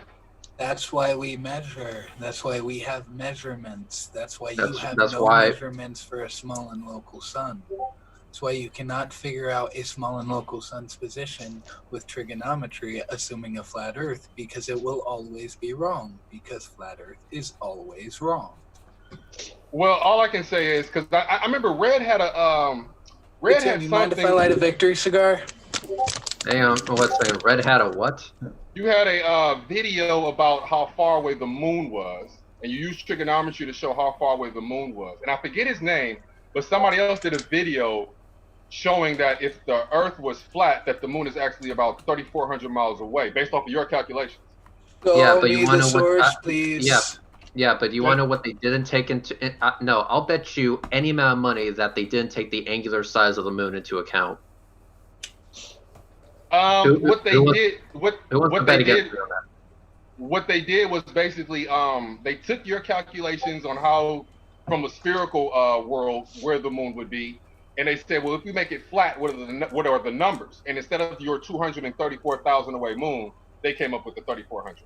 Okay, yeah, but what's the consequence of that value? The consequence of that value is if the moon were that close and going around the face of the flat Earth, we would expect the angular size of the moon to change wildly. We're talking by a factor of 3.5. And we do not see that happen at all. Therefore, we wouldn't see it set. Yeah, therefore their calculations are shown to be bullshit because the consequences do not pan out in reality. Not to mention, if you were on a different area of the world, you would see a different face of it. Like, there's so many things wrong with the idea of it being close and local. Yeah, and not to mention that depending on how close you assume the moon is, you should see an angular size by like getting in a plane and going up 20,000 feet. It should change drastically just in that, like, if it is small and local, that would be so much easier to prove than the reality that it is far away. But you can't prove it because every time you try, it looks like it's far away because it's really far away. Okay, so let me try this angle. You would somehow create a mechanism by which radio waves don't travel near the speed of light, or at the speed of light. They would have to slow down so much on a radio bounce. Okay, so wait, hold on. Let me try this angle. I recently saw somebody, and going back to the good old P900, they went ahead and camera choice. They went ahead and used their camera, and they zoomed all the way in, and they were able to see like full crevices on the moon. So I'm pretty sure P900 isn't exactly that. It doesn't have that much power. I would think. You can see a crater that's like hundreds of miles wide when you zoom in onto the moon. Big whoop. Can you like make out a rock the size of my fist? Can you make out a boulder the size of my house? No. Okay, but the P900. Okay, hold on. And very far away. The P900 has a specific multiplier. It can only go in so far. So for it to be able to see that surface, I mean, something should be jogging something, or no? You're misunderstanding what the magnification value is. If I have something that is extremely large, it's going to require less zoom capability on my end to see that thing that is very large. If I have an object that is smaller, then it's going to require more zoom capability for me to see details. The features that you are referring to are so massive that they are within the capability of the Nikon P900 or even just an off-the-shelf random telescope that you can get at Toys R Us. Okay, I mean, I understand that, but for me, I guess I'm still going to stick with where I'm at. So you understand the evidence provided, and yet still continue with your original assertion. Let me ask, intellectually dishonest. Let me ask him this. All right, sir, I'm going to give you two objects, and I need you to tell me which one's going to be easier for me to see. Let's say I have an object like Mount Everest, and I put Mount Everest in the air 1,000 miles away from me. And then right next to Mount Everest, at the same distance, I have a Dodge Charger. What's going to be easier to see? I think we all know that answer. The Dodge Charger, because it's awesome. I said a Charger, not a Hellcat Charger. Exactly. So again, between Mount Everest and a Dodge Charger, what is going to be easier to see from 1,000 miles away? I think we all know that answer. Yeah, what is the answer? The answer that we all know. What is that answer? Is it? Just say it. Don't post right now. By now. all means, say it, and let's see if I agree or not. All right, look, this is what I'm going to say.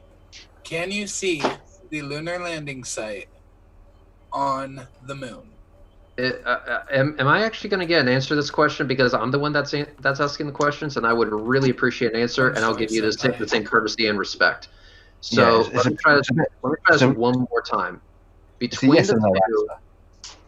the two, which would be easier to see, Everest or the car? I think we all know the answer.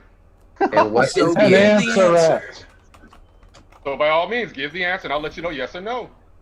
Why would he give the answer if he's the one asking the question, my guy? Because we all know what the answer is. Answer the question that he's asking, my guy.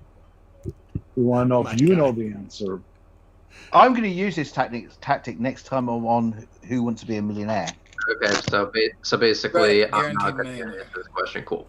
So much for my thought experiment, but this is why we can't get anywhere, and this is why I usually devolve into name calling, because I ask a legit question, and I ask for a little bit of courtesy, and just roll with the thought experiment to its natural conclusion, and yet we don't want to even bother entertaining it because I think we all know where it's going to go. So you consider courtesy. I do not consider courtesy. He's going to. Well, I'm going to try this again. I'm going to ask you politely. Yes, there's no reason. There's no reason. Okay, then answer it. Just humor him. Just humor him. No. Listen, guy. I don't think you know who you're talking to. This is I've Red's fucking rhetoric. I've been debunking Platter for 5 fucking years, and you know what? It never gets old. All right, so let's try this one more time before I just basically say that you're a Poe. Don't forget, this is Keith. Okay, but let's try this one more time. Let's try this one more time. Here it goes from start to finish. I have 2 objects, Mount Everest and a car. I don't care about the model. Both objects are 1,000 miles away from me. Which object is going to be easier to see and why?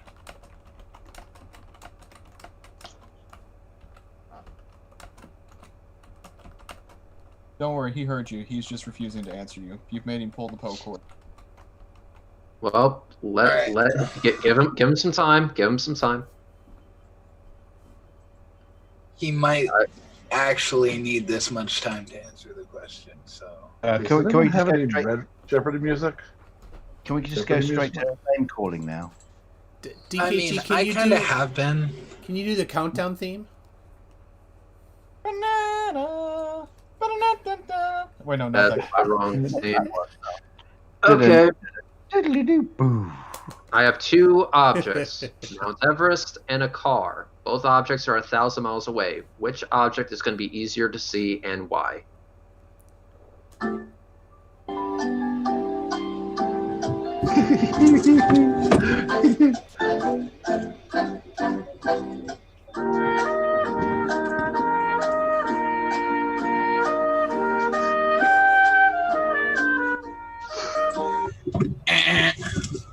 I'll take 500, Alex. So I'll take this guy is honestly not worth your time, Reds. But Probably. You're probably right. But figure I give it a shot. So there we go. What is an ignorant flirt for 1,000? I have to go let my dog out. I will be right back. Please don't leave while I'm gone, Reds. I will cry. Keith, I'll give you this. You have performed a feat that I didn't think was possible. You are harder to get a answer out of for a question than Spursky's. At least Spurs tries to pretend like he answered it. You just shut up and pretend like you didn't hear it. Well, I mean, I already answered the question, but I didn't answer outright. Yeah, there was shit you didn't answer it. We all already know said the that answer. everybody knew So the therefore, answer. when We're just Red comes verifying you knew the in answer. saying that it's courteous, that's not courteous to me because we already know the answer. And if we don't know the answer, trying to make sure that that's you where know I the come answer. to. Just give the answer, and I'll tell you yes or no. Or you could just, answer the question, which is nice. It comes to the same answer. If you know it, then say it. Unless you don't know it, then you're just saying, okay, you answer it for me, and I'll just say yes, that's the right answer, or no because of. That's totally what I meant to say, guys. Okay. Okay. So let me do it this way. Let's put it this way. If he had answered the car, my answer would have been no. And if he had answered the mountain, I would have said yes. Is that better for you guys? Finally, we actually got somewhere. Okay. Yes. Now comes the second part. Why is the mountain easier to see? That one actually requires a little bit more explanation, but you take all the time you need. Really, Red? Yes, really. Well, I'm gonna have to bow out because I think we know the answer to that. Oh, is it because it's bigger? Could it be the case? Could that be the case? You tell me. Could it? Then if it's so obvious, then apply the same logic to why we can see features on the moon. Wait. So you're saying that because you're trying to say? Well, here's the problem. It's not that it's not how to say this. The problem with what you're saying to me is that because the P900 does not have that much magnification, in order to see that much clarity on the moon, for me it means it's closer as opposed to 234,000 miles away. No, So it just means hang on. It just means that's 235,000 miles away and extremely big. That's the point that seemed to have gone over your head, even though we took it piece by piece, and that's exactly the reason why I wanted to take it piece by piece. The same way that the mountain would be easier to see than the car from 1,000 miles away is because it's bigger. That's the reason why we can see features on the moon, even though it's that far away. It's because it's bigger. It's a giant ball of rock in orbit around the Earth. It's fucking massive. Keith, okay, hold on. Let me answer this question. Do you have a P900? So therefore, when it comes to the do you have a P900? Let him keep going. Are you willing to admit that when it comes to that moon being further away, are you saying that it could not be scaled down to that 3,400 miles in a different size and look the same? No, I'm saying that is absolutely impossible, because if you were to scale it down to the angular size that we see it when it's right above us, then it would still change in angular size drastically. It does not do that.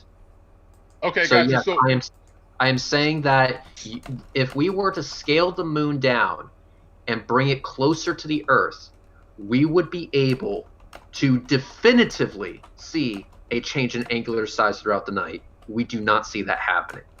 So as far as you're concerned, you're going to refuse the water in the air stuff, and that's not going to, there in no way, as you already said, that in no way will affect it. So for you, you're going to need to see that angular size change, and since you don't see it, that for you gives you the answer that it's not the case. Not just that, but also the fact that if the moon was as close as you say it was, then we would be able to see the ass end of the moon. We don't. We only see one side of the moon. We only see one face of the moon. We would be able to see the other side of the moon right at the same exact time that another person in a different location saw a different side of the moon. But guess what we don't see happening? The reason why is because the moon is so far away from us that we can't peer around the side. There's so many things wrong with everything you've said about this idea of water. What we have here is not just one thing, not just two things, but we have a cumulative case to show that the moon is, one, very far away, two, extremely big, and three, comports with the model that states that the Earth is not flat. The only way that all of these observations make sense with each other in a non-contradictory fashion is if you take our model as what it is, fact, reality, that which best comports with the reality that you experience on a daily basis. And this isn't my opinion. These are observations that you can make yourself. Okay, so for that, what I would say is that requires me to get more into the science of understanding the water droplet things I'm talking about, and that the more I get into that, I think that would cause me to either move left or right as I study it more. Enough water into the atmosphere to do what you're asking for, and it would have to be so incredibly weird in the way that the coordination of it was. It's not the quantity of water in the atmosphere. It's that water in the atmosphere does not do what you are saying it does. It does not match with the way it works. It does not match with physics and how water bends and refracts. It doesn't magically make something bigger, because if it makes something bigger, something else has to get smaller, because everything has to fit in the same space. So why would it magically just make the moon bigger and only where it needs to be bigger and leave everything else unmodified? It can't do that. It just doesn't work. It's just a stupid idea that somebody told you, and you didn't have the capacity to think about it and say, that's a stupid idea. You should have said, that's a stupid idea. And maybe you could just say that right now. That's a stupid idea. I'm sorry. I should not have thought about that. I'll think about how it should actually work. Atmospheric cleansing, and it's made up by Rob Skiba. But what he's deciding to do, if you've noticed, what he's deciding to do is not consider it as a stupid idea, but he's got to work harder to prove it's less of a stupid idea. Yeah, but MC, like I said previously, there have been days here in Florida where it is so foggy outside you can't even see your hand in front of your face. It's just a blanket of white. It's a light outside. There's a lot of refracted light all over the place. But if you look straight up at the sun, which you can do safely in those kind of conditions, you'll see that the angular size of the sun is still not changing. It's not magnified bigger. It's not shrunk to a smaller size or anything like that. Absolutely not. That amount of moisture in the air, it does jack shit to the angular size of the sun. It does act as a very, very nice natural solar filter. It does act as a very nice solar filter, absolutely. But the fact remains is that it doesn't blow up to the three times normal size that we would expect to see on a flat Earth. And it doesn't arbitrarily make the sun bigger or smaller as the day progresses, and the moisture kind of tapers off and becomes less and less and less as the sun eventually bakes it all away. So as the day progresses and there's less and less moisture in the air, the fog eventually goes away as the day progresses. The angular size of the sun stays exactly the same. Yet the moisture content, the moisture percentage in the air changed drastically. The angular size of the sun didn't, though. I think we're missing the point that our Keith here, he knows the Earth is flat, yet he has none of the answers. But one thing I do want to say to Keith is Reds has officially set the precedent for water behaving in a way that you assert it does not behave.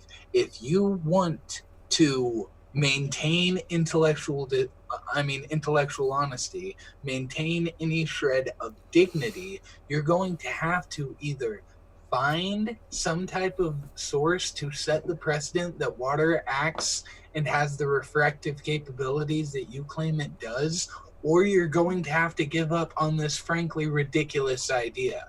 I suggest that you do the latter because you're going to spend a whole lot of time doing the former with no result. I'll just let him do it. Fuck's sake. Well, I mean, look, as far as I'm concerned, like I say, I mean, for me, as far as I know, water magnifies. If you guys say it doesn't, then you say it doesn't.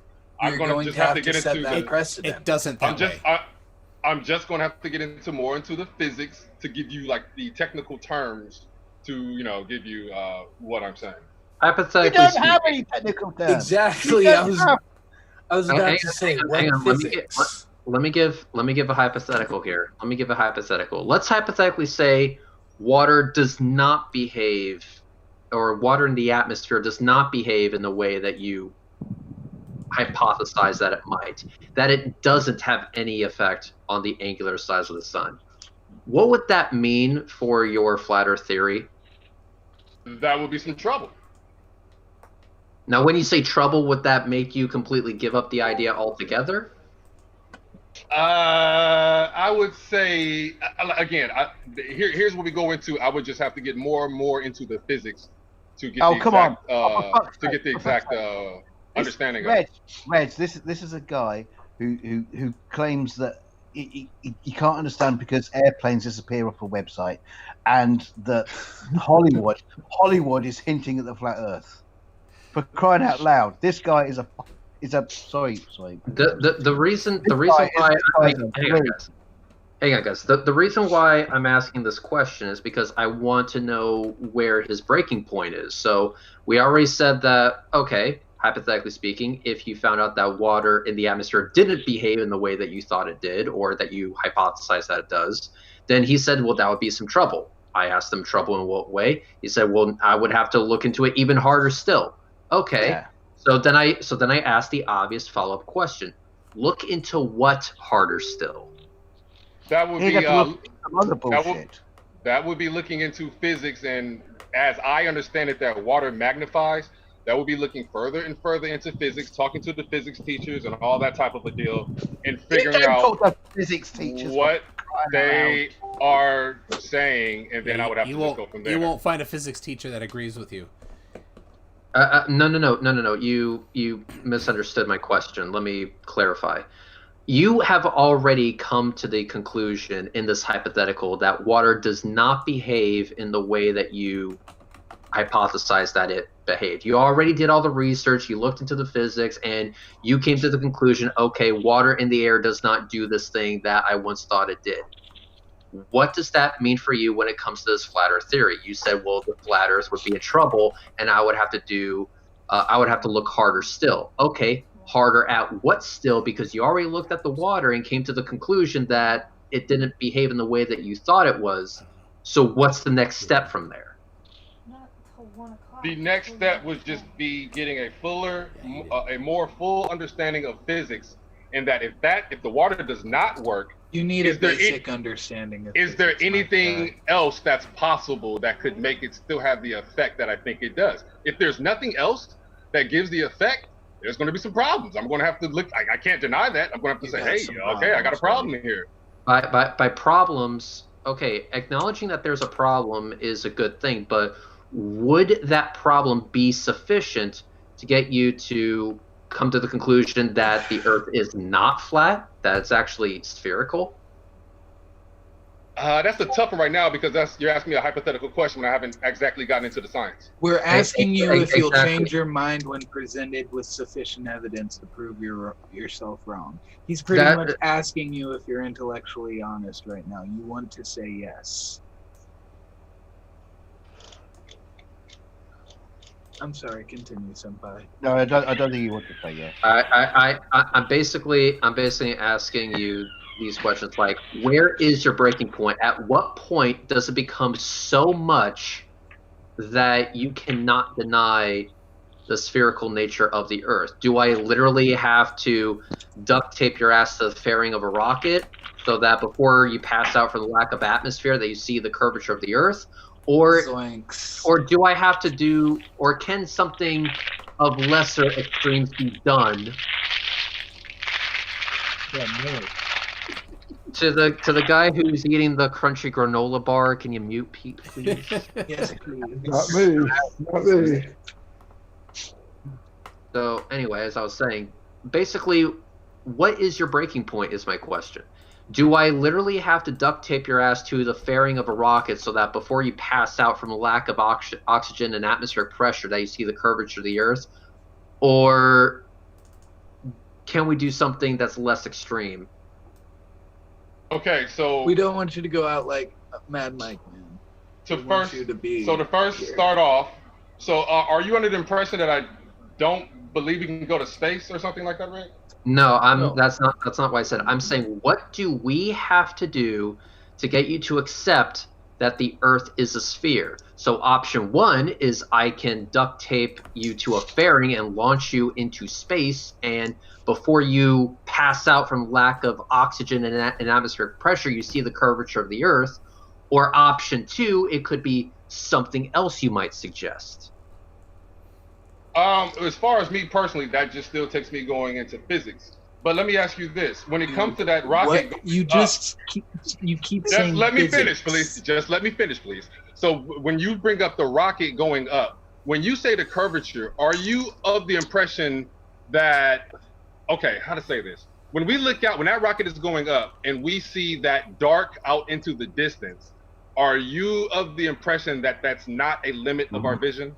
What was the question again? What? I think he's saying. I'm sorry. Blackness, The fuck did you just say? Hang on. He's saying the blackness of space are limit to our vision. I need all of you to listen to me. All of you guys need to listen to me. I know right now all your guys' nipples are on fire. I need you to put some ice on them. Give me like 5 minutes. Yes, Daddy. That's all I'm asking, okay? 5 minutes. Yes, sir. All right, perfect. Let's chill. What from now? Okay, what was the question again? Because I did not understand a word you just said. Okay, as the rocket is going up, because when I see the rockets go up, there tends to be, when we look out, there tends to be this dark or this black. And when my question to you is, that can go in two directions. It can either be a curve, so that's why we can only see that far, or we have a limit to our vision. Are you willing to say that we have a limit to our vision or no? Excuse me. I mean, the fuck did you just say? I'm done. I tried. That was twice. I tried. So I guess I'm out. We have an echo in here. That was an echo from the feed, Keith. From the who? No one interrupted you. That was an echo from a feed because someone didn't turn off their volume. Okay. So as the rocket is going up, when we see that dark outline out there, are you under the impression that that's a curve in space, or are you under the impression that we have a limit to our vision and that's as far as we can see? No, that's not as far as we can see. That darkness of space is because of the lack of atmosphere scattering the light in such a wavelength that it makes a bluish tinge to it. All right, basically that's all the blackness of space is. It's a vacuum. That's all it is. When you see the curvature of the Earth, you're literally seeing the curve of the Earth itself. So I ask the question again. If I duct tape you to a rocket and you see the curve of the Earth for yourself, is that what it's going to take for you to accept that the Earth is actually round? Or is there something that we can do that probably doesn't cost $66 million per launch? I guess the only thing I can say to that is that it would require me to go to space and actually see the curve as you say that it exists. Okay, and every single explanation that we give you is pretty much not worth anything to you because you will not believe it unless you actually get launched into space. At least we figured that out. So now I know that we're all just wasting our fucking time here. Can I just say one thing though? You said, and I heard you say this 3 times at least, so I want to make this crystal clear. You say that the darkness that we see in photos is just the lack of our vision being able to detect that the Earth is still there, that the entire Earth, the flat Earth, is just laid out in such a way, but we can only see the part that makes it look exactly like a globe? Is that what you're literally trying to tell me? Because if that is what you're trying to tell me, you are at a level of delusion that you can even explain away seeing the curve with your own eyes by saying that it's a trick of your own vision. I don't understand. Show me that happening on anything ever. Show me you looking somewhere that is pretty much well lit. There's light everywhere. It's just not bouncing off of anything. Show me you looking somewhere where there's light everywhere, but you can't see anything. Okay, so let me try to answer that from this angle. If you were to look at the pictures that the ISS gives, as far as it's going over, for me going over the flat Earth, when you look out and you see that darkness, for me that's the limit of our vision. That's not the limit of our vision, though. That's not how vision works. So how far is the moon? How far away is the moon then? That must be limited by vision. 3,400 miles. 3,400 miles, you said? Yeah. So you can get up to at least, here, 1 second actually. I have a calculator here. Well, you've already shot yourself in the foot there, Keith, because Now- 3,400 now it's going miles. into a Polaris We can thing. see, we can see that distance. You haven't admitted we can see that, and that's not past the limit of our vision. So if you are, say, 2,000 miles away from the surface of the Earth, you can see the entire Earth because it's close enough that it's not past the limit of our vision. Wait a minute. He said 3,400 miles away is the distance to the moon? 3,400 miles. He's only wrong by a factor of 70. Cool. How big do you think the moon is? Right now I would say less than 40 miles. Less than 40 miles. There's so many 3,000 miles. Okay. So many. Okay. At 3,400 Yeah, miles. the angular size of the moon would be changing drastically with those variables. Yeah, Yeah. I'm Like about a to train. tell him how wrong he is. Yeah, like a train that you're real close up to versus very far away. If you're very far away, you see a train go by, it goes a little bit bigger, a little bit smaller. If you're right next to it, it gets from far away to really huge and then back away. Yeah, Local and sun on is like a train in your face. And on Right. that size, Right. So Keith, so hang the on. difference. Hold up. Well, he asked something. Hold on. So the difference between that is that when you're looking at that train, you're right up on those tracks and looking at that train. We're talking about something that's further away. No. So there's other factors that come in for me that tell me What that I'm trying to you say can is if deal your with sun or moon is local, then it's like you're close up to the train. You should see it really small to really big to really small. But if you're far away, like a far away moon or sun, it'll get maybe a little bit bigger, a little bit smaller as it goes across your vision. I mean, technically the sun does change size, but we're talking like so freaking small your eye cannot detect it. So I just want to come back to a little tiny point here. Now he said we can see the moon and it's 3,400 miles away and 40 miles wide.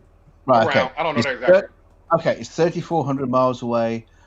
So is 3,400 the limit of our sight? Wait. What is the limit of our sight? I can actually tell you right now that if the moon was 40 miles wide and 3,400 miles away, the visual angle would be 0.6741. You would barely be able to perceive it if you even could. Like, I doubt anybody could pick up a 40-mile wide object from 3,400 miles away. It's just not possible. So there you are proven definitively wrong. So I've just proven you wrong. Just a tiny bit of mental math would have figured that out. But this is a calculator. I'm stupid. I know, but this is the guy who wants to go back to physics. So what we would be looking for in regards to circumference is that we're going to take 2 pi and let's just say, since I said 40 miles, you're going to take 2 pi and 20. So whatever that number is, is going to be the how to say this? That's going to be you're just talking bullshit now. You're just hang on, guys. Hang on. Let me. No. There's some information that needs to be made clear. I'm an idiot. The angular size of the moon right now. Yeah, the angular size of the moon right now is 0.52 degrees. That's how big the moon actually appears in the sky. So at 3,400 miles, at a size of 40 miles, you would be able to see it. It would be slightly bigger in the sky than we see it currently right now. However, if we write down that value, so let's go ahead and write down that value as 0.67. What would the distance to the moon be on the other side of the planet? On the other side of the flat Earth? Well, let's be conservative and say 10,000. That would mean that we would see the angular size of the moon change to 0.22 degrees. So it would shrink much smaller than we have ever seen it. Ever. And when I say ever, I really do mean ever. So 0.67 divided by 0.22, we're looking at a factor of 3. So we would expect the angular size of the moon to change by a factor of 3 given your parameters. Guess what we don't see happening? Not to mention, it would never even get to the horizon. It would never remotely get close to the horizon at that specs. It would never get close to horizon. That is correct. But I'm just talking about the angular size problem. If we give Keith his parameters and we follow them to their logical conclusion, we would expect the angular size of the moon to change by a factor of 3. We do not see that happening ever. Okay, so let me go over this. Now, Red, you said, what are these two numbers? Because I remember, so George gave one number and then you gave a number. What are those? What's the between 0.7 and 0.5? Is that the difference between what the both of you were saying? It's angular size. I completely flubbed on what angular size actually is. Yeah, so let me explain. Okay, angular size just refers to a arc of your vision. How much of your vision does an object occupy? So if you have an object that is at a certain size and very close to you, it's going to occupy a bigger field of view of your vision. It's going to occupy more of your vision than that same object that's further away from you. It's going to occupy a smaller field of your vision, a smaller angle within your vision. Understand?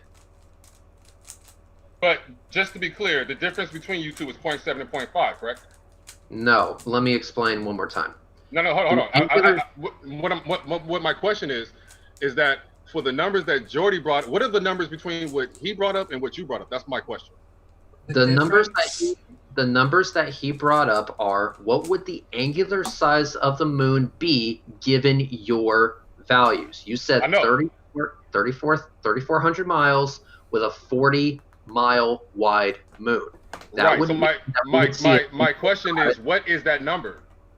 That is the angular size of No. The actual it's number that he came up with. That's what I'm saying. 0.6741. Okay, 0.671. Yeah, he's 671. What were you again, Red? 6741. And what were you again, Red? 0.52 is the actual angular size of the moon. Okay, so we're talking about a point difference of, I'm probably missing it, but 14 or 10 or something around there. Hey, and you want to know something? We don't use angular size to calculate distance because something that's very small can appear very large if it's very close to you. That's what angular size is. I'm not gonna mention cows. Yeah, no. Yes, please don't. This is close. Okay, so from start to finish, there were 3 different numbers that came up. I'm going to explain to you in vivid detail what each number represents. If we took the numbers that you gave us, a distance of 3,400 miles and a diameter of the moon of 40 miles, that means we would have an angular size of 0.67 degrees. The actual size of the moon as it appears in the sky is 0.52 degrees. And if we were to follow the moon to the other side of the flat Earth, it would be roughly about 10,000 miles away, at which point it would be 0.22 degrees angular size. But you wouldn't even see the moon on the other side of the Earth. No, you would see it. You would see it. Because the moon would never come anywhere close to the horizon on a flat Earth. Parallel lines do not intersect by definition. Is that based off of what size do you think the flat Earth would be? It doesn't matter. The flat Earth could not be large enough. You would need a flat Earth almost 1 million miles long. At that point, the angular size of the moon would be so small that the available resolution of your eye would be insufficient to make it out, but it still would not go over the horizon.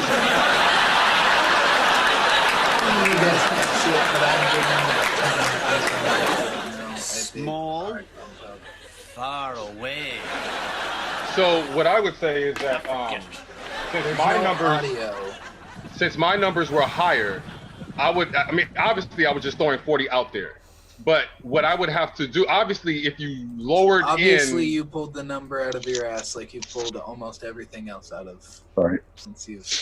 started. George, there's no point in, I mean, if you don't want me to speak, okay, but I mean, do you want me to speak I or want not? you to speak, but I want you to bring up valid points that I can refute Okay, with so let's something go other ahead than, and decide no, if my stuff that's is not crap how it later works. as opposed to out the gate. Let me just finish it through, and then let's go from there.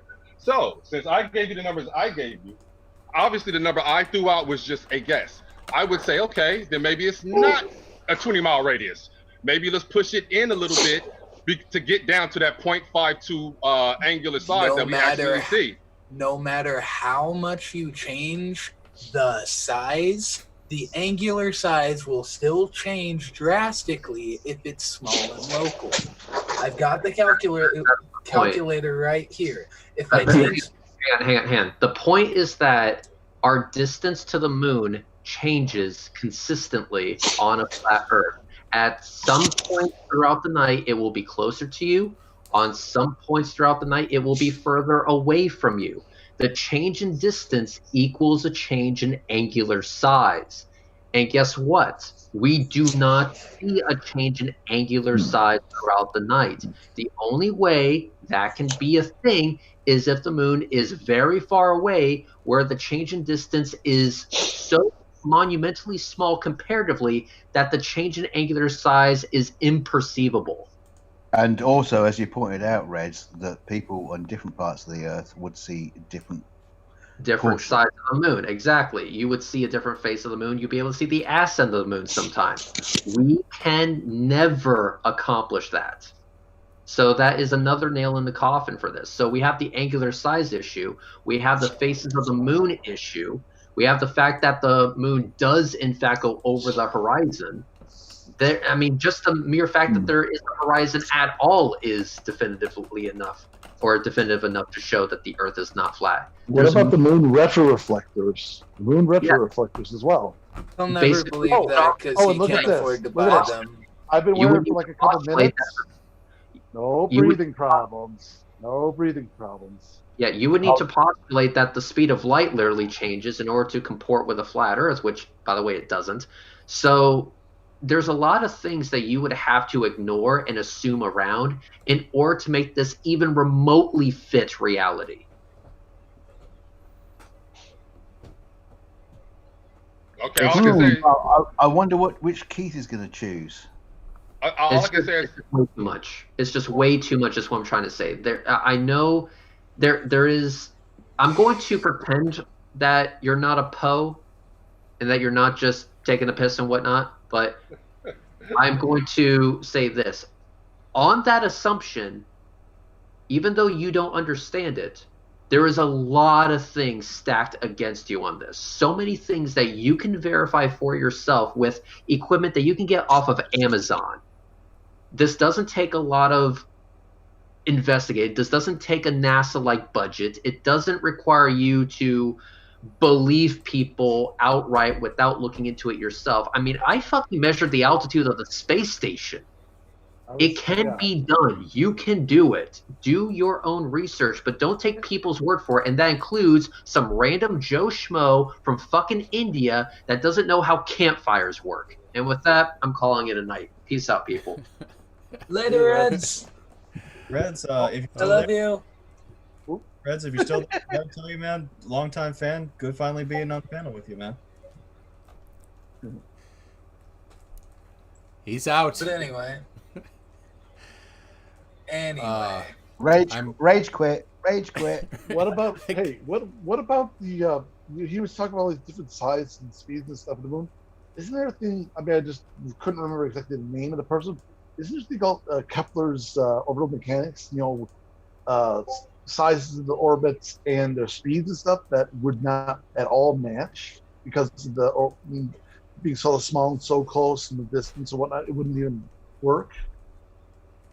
Yeah, nothing works. That's I know, but I'm just saying it's another. Yeah. There's another boom nail. Yeah.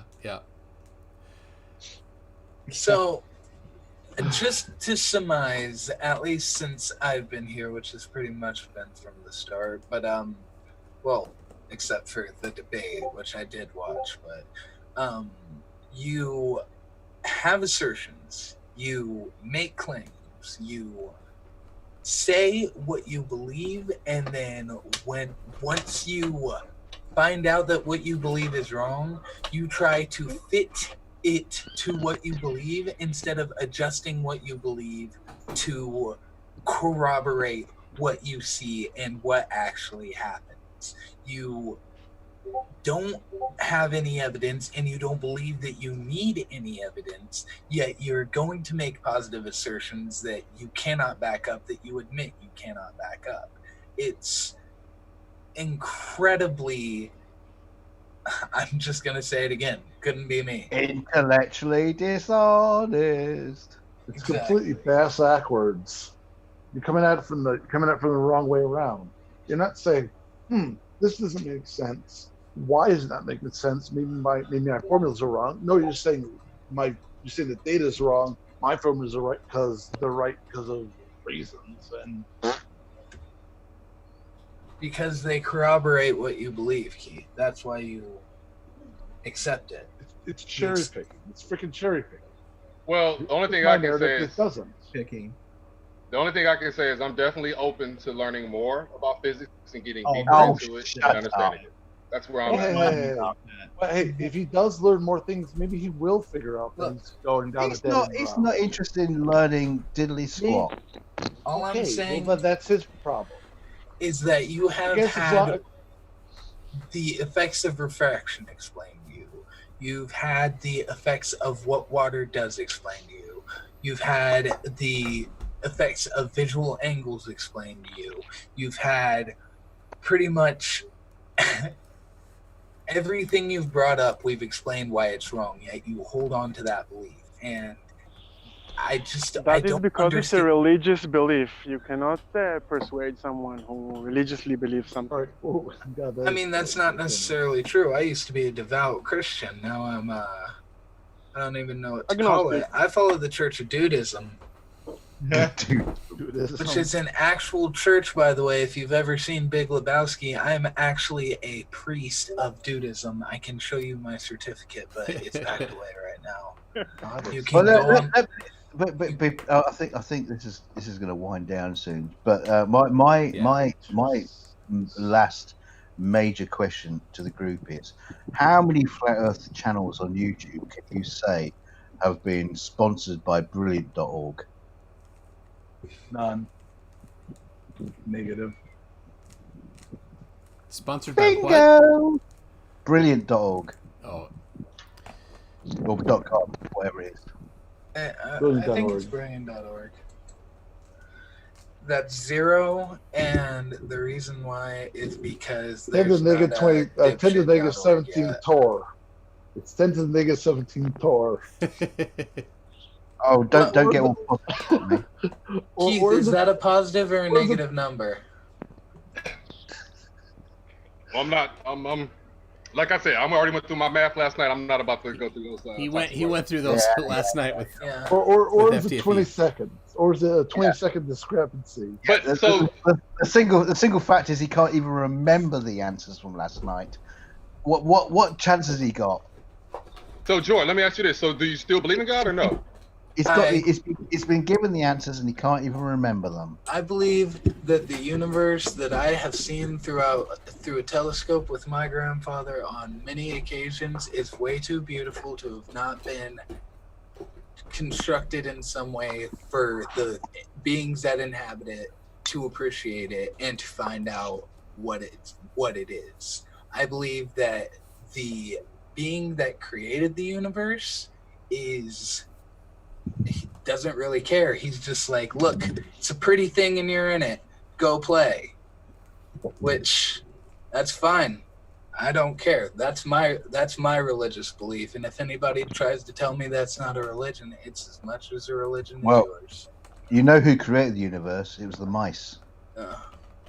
My God just doesn't give up about me. So you do I'm fine believe with that. So you believe in him, and you believe that he just did it more through the evolution. I don't believe in your God. No, I do not believe in your God. No, I believe in a God. I do not believe in your God. Here's the question: the God that you believe in, you're saying that the God that you believe in, you're saying you believe he did it through evolution. believe he just threw a bunch of shit in a fucking melting pot and saw what happened and was like, there you go, guys. I'm sorry, Toon. I'm sorry. So did he have, but I mean, did he know that evolvement would happen? Did he have that purpose in mind? This is what I'm trying to figure out. I mean, I don't know. How should I know? Okay. You're about to accidentally barge into an interesting dilemma, which is Gnosticism and belief. Do you know versus do you believe? And it's really possible to believe without knowing. I do believe without knowing. I will say that proudly. My religious belief is I believe without knowing. And you want to know what I believe? And I will proudly admit that I only believe it to make myself feel better at night. I believe that when we die, our souls are unleashed and we just get to wander the universe forever.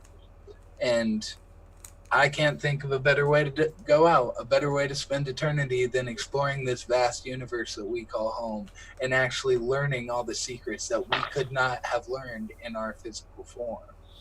Okay, so 2 points. Solely to make myself feel better, and I'm 100% fine with admitting it. Okay, so 2 points. When it comes to, first off, somebody brought up Gnosticism. I do consider myself a Gnostic. I will say that. Then how can you believe in creationism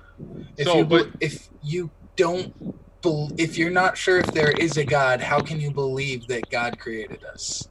Well, hold on that, and we'll get into that. But going back to when you said you believe things and you can't necessarily, what I heard was there are things you believe that you can't necessarily prove.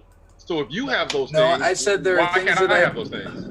I said there are things that I believe that I solely believe to make myself feel better, and I can have those things because I admit the only reason I tell myself that is because I face a crippling fear of death and I do not want to die, and it helps me sleep at night. So I tell myself that I'm not going to go asking people money for it. I'm not going to convince people that my way of thinking is the one true way of thinking, and that because other people think differently, they're wrong, they're stupid.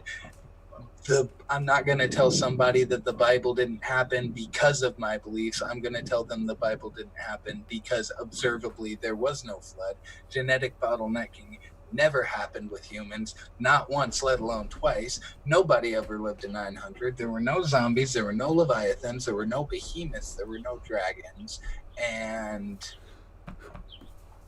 okay, so what about kangaroos? Oh yeah. And kangaroos could not have made it to Australia from fucking Israel. That's impossible. So you do agree that you're holding on to a belief that you really do not actively believe in. It's just that you just want to hold to the belief because of other things that you fear. I'm not holding to the belief at all. It can't be proven wrong, and I know that, so I believe what I want to make myself feel better. I can admit that, can you? Right, so the point is you're believing. I can admit that, can you? When you come to intellectual I answered dishonesty, your question, you answer mine. I can admit that, can you? So when it comes to what you believe, what you're saying is it's that a yes or no question, my guy. And so you don't want me to give you the. I don't have to. I answered your question. I have been incredibly open with my belief system, which I'm not normally comfortable with sharing online. But in the spirit of healthy debate, I have answered your questions. I answered your questions and then posited another question. I can admit that my belief system is solely made up to make myself feel better about the things that I don't understand. Which is intellectual dishonesty. But that's intellectual dishonesty because you're saying you believe in something that you really don't believe in. It's not intellectual dishonesty if I'm saying that I only believe it because, like, it would be intellectually dishonest if I said, yes, this is the way it happened. I know this is the way it happened because this is the way it happened. That would be intellectually dishonest. If I said, yes, when you die, you go out and explore the universe, and I told everybody that that was an absolute fact, that would be intellectually dishonest because I do not know that for sure. I can never know that for sure. Nobody can ever know what happens after you die for sure. So I tell myself something to make myself feel better about the things that I don't know. Can you admit that you're doing the same thing? Yes or no? I can admit to. Actually, add to that before the answer goes off. not only would he say that he believes without knowing. I'll bet you that he would if given the information that would challenge that belief, he would either adjust or lose that belief. If Zeus appeared before me right now and told me that to believe in all of the Greek gods or he'd strike me down, bro, fucking, I like Hephaestus, man. He's fire and weapons making. That's awesome. And I'll there we worship him and make sacrifices. If I have definitive proof of what happens, I will change my belief system. But I cannot get that proof. So until then, I tell myself what makes me feel better. And that's that one day I will get to explore this vast cosmos that is just at the tip of my fingertips, that I will never be able to travel because of technological limitations and the limitations of my physical body. And the difference that Jordan's talking about is the difference between belief, math, geometry. There's a huge difference. Jordan knows the Earth is round because of math, science, and geometry. Because and I have Keith doesn't give a fuck. Okay, so when it comes to the fact that and you still haven't answered Jordan's question yet. So it comes to the fact, like just when you said that you wouldn't necessarily push your belief on someone because you don't know for sure. I'm not necessarily pushing what I'm saying. That's not the it's just point. from me. You're still asserting it as fact. I am asserting it as my personal belief that I use to make myself feel better. That is the honest position, because I cannot know for a fact whether or not what happens after death is what I think it is. You can know for a fact whether or not the Earth is flat. We have explained to you how the Earth cannot be flat. You have seen that evidence, you have denied that evidence, and you are still holding on to your belief system after being shown that evidence. You are being intellectually dishonest. You are holding to your belief system because it makes you feel better. The difference between us is you have the evidence at your fingertips to know what you're talking about. You just decide not to, because I know that every time you look into it and every time you learn anything about the globe model, you cannot debunk it. So you go to another flat earth video that tells you this is how it is, and without looking into it at all, you're like, yeah, that's how it is, because that comports with my belief system. That's where we're different. If I'm shown something that could, if somebody showed up to me tomorrow and was like, yes, this is exactly how it is, they'd have to show me some evidence. Like I said, if Zeus popped down in a fucking bolt of lightning and was like holding the lightning bolt to my throat, that's as much evidence as I need. If I was shown evidence, I'd change my mind. You have been shown evidence. You have not changed your mind. So the only logical conclusion is that you are holding on to this belief system simply because it makes you feel better. Are you ready to admit that or not? Please answer my question. I've asked it a multiple number of times. Well, the way you're asking it, I guess that would be no. So you're not ready to admit that. So even if presented with evidence that shows your belief system is not correct, if you can never prove your belief system correct, you're still going to hold on to that belief system. For you, just to finish this off, I'll just go ahead and say yes. Now, let me ask you, when it comes to Gnosticism, why did you think that meant not believing in God? I did not say it doesn't mean believing in God. I mean, it says you do not know for sure whether or not God exists. That is literally what agnosticism is. No, not agnosticism. Gnosticism.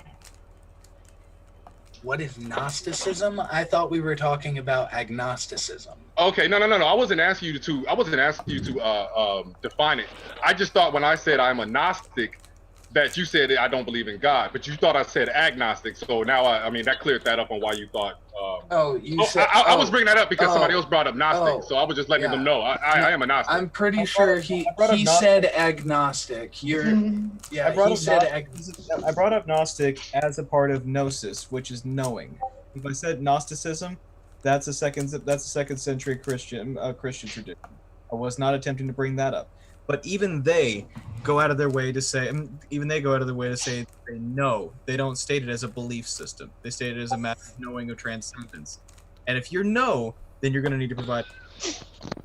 But that's an entirely different set of stories.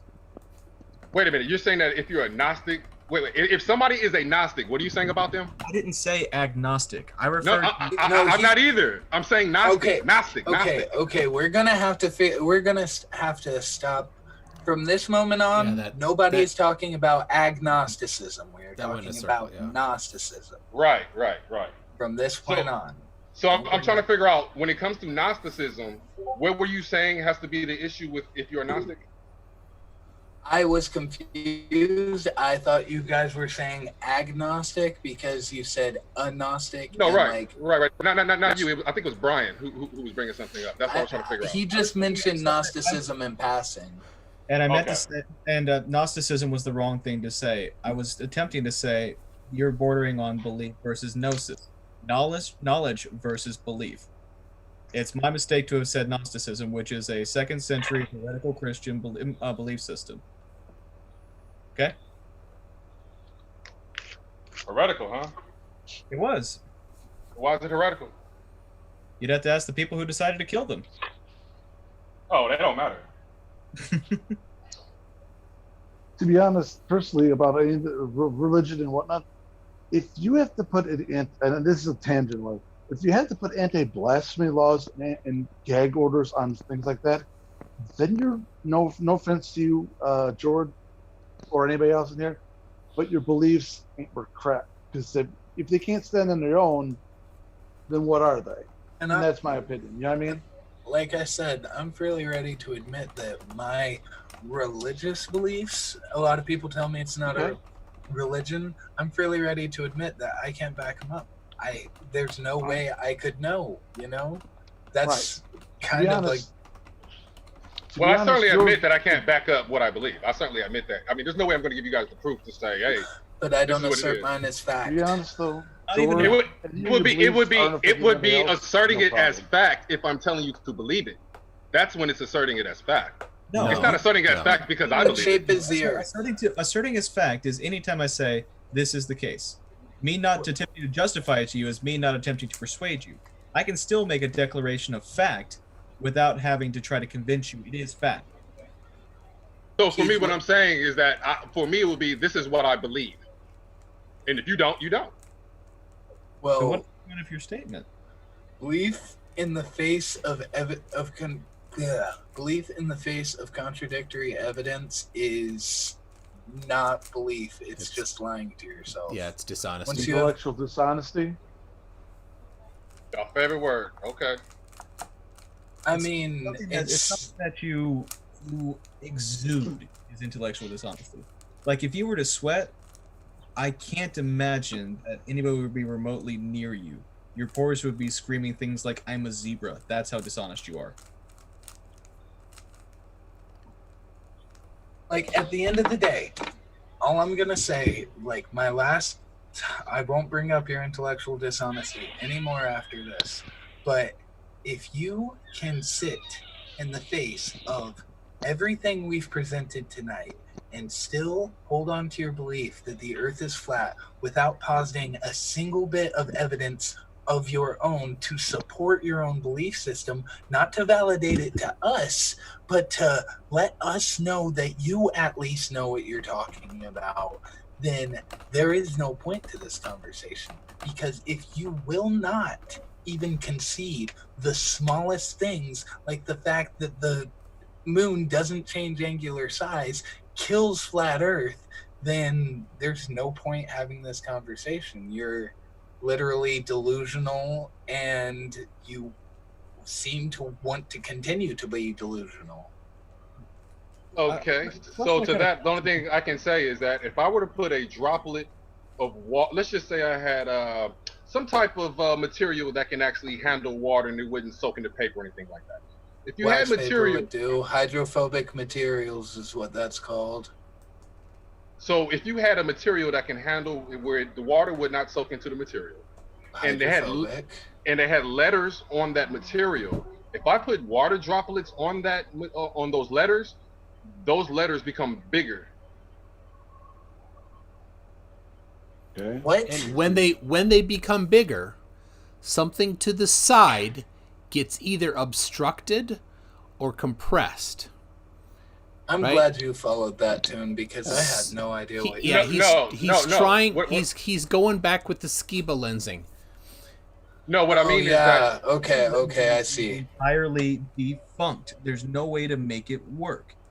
One, there's not enough water in the atmosphere. Two, there's not enough water you could put in the atmosphere to do it. And three, the physics that would go along with it would be impossible. And we've already explained to you what a fuck ton of water looks like in the atmosphere. It's called fog. It's not even about the quantity of water. It's that water droplets in the atmosphere don't do that. Exactly. It's 0, 50%, 100% humidity. None of that changes. Droplets don't do that. And you're grasping, you're just desperately holding on to that straw. Let go of it. It's a lie. So the only thing I can say to that is that when in my observations, I see those letters become bigger. So for me to take in what you guys are saying, you don't even know what hydrophobic materials are. The hydrophobic doesn't. No, that's not the issue. No, yeah, but I'm saying he's created a single lens. Water droplets in the atmosphere are not a single lens. There are many tiny lenses. They're multiple. Right, multiple. They don't add up to one giant lens. That's not how it works. Right, it's multiple. Moreover, at the mornings when you have moisture on your windshield of the car, you have to wipe it to actually see further away. So it doesn't magnify anything, although it's a droplet. Yeah, that's a good point. That's a good point. I like that. Lots of water in the air does not magnify. Lots of water droplets on the windshield will obscure the view. It doesn't need to magnify the whole thing. It just makes a bunch of small little distortions of it. Keith, I'm going to ask you to live up with what you said you need to do. Please go learn physics. When you get a PhD in refraction, come on back to us and tell us what you learned. If you're still a flat earther, we'll just have to slap you because obviously you didn't learn anything.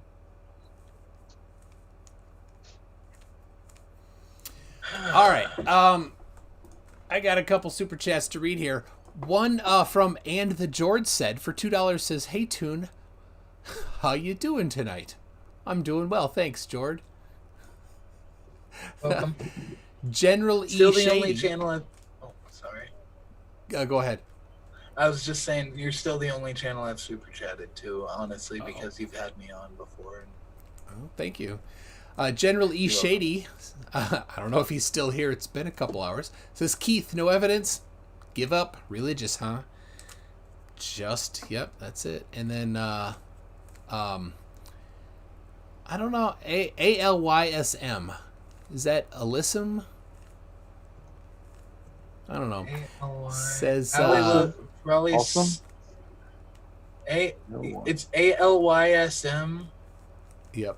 Alyssum. Yeah. Something. Anyway, I'm sounds female to me. Sorry if you're not. Says, "We're all here to make fun of Keith. Maybe not make fun of. Maybe we actually want Keith to learn, and he doesn't. So yeah. Mm-hmm. God, I went away to feed the cat and come back and he's gone. Oh, Keith's gone already? The cat's gone? No, Keith's gone. I'm right here. He's still showing the call. He's still here. Yeah. He's covered. Okay, I see. But you just gotta basically make sure that you don't. If you're gonna try and learn these things, don't start from any preconceived notions. Just blank your mind those temporarily, and just start from a blank slate and learn the things step by step. Look, that way you're not starting from some misconstrued start. He doesn't care. He doesn't care. You can tell that from his Facebook post. He comes in with all bravado. I'm the guy. I know everything. He knows nothing. He doesn't care about learning. He's not interested. He's not interested. It's called. If it doesn't want to drink, it dies. It's called conclusion shopping. I actually don't think I've had the pleasure to interact with Keith on Facebook, but yeah. I have. A little bit myself. Can't be as bad as Mario. Jonathan has given a few comments. Can't be as bad as Mario. Yeah, you ran away. You ran away, you little sheep. You ran away. You're better than Simon. Oh my God, he's better than Simon. Well, that's Simon not. Randall, That's a low oh my bar. Come on. Yeah, right. That's like that that's guy like just saying insult.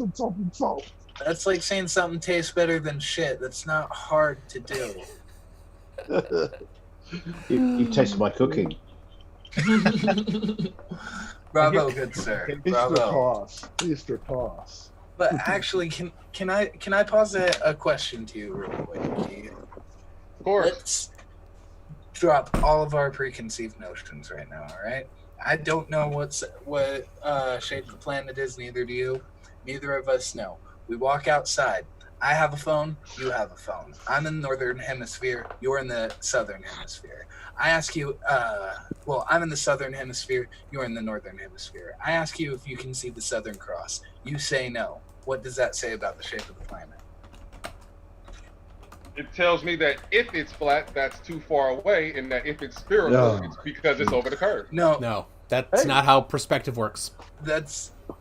It won't just go under the planet because you can't see it anymore. It won't go under the horizon because you can't see it anymore. It would just be either blocked by something because it got that far away, which would take probably millions and millions of miles, at which point you couldn't even see the constellation the stars to begin with, probably. I don't fucking know with all of the light. Yeah, but don't forget you can't see 24,000 miles to the other side of the Earth because that's, right. Or you could see this. You could see the sun above you in one spot, but you can't see the moon above you in the other. It's like, if I can see the moon from here, why can't I see the sun from here, or vice versa? You've seen that diagram with the crisscross symbol, right? Yeah, it makes sense. All right. Okay. I got one. I've got one. Care. So he doesn't care. So are you guys?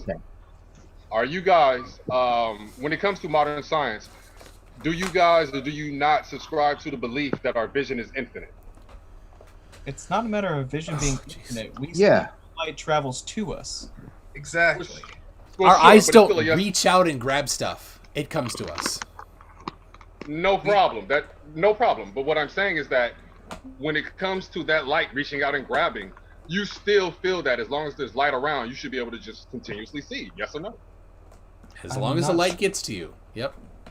As long as there's nothing blocking a photon from getting to your eye, yes. Now, Keith, the way you're saying that is broken. We can see whatever light reaches our eyes. Exactly. Right. Okay. So here's the thing.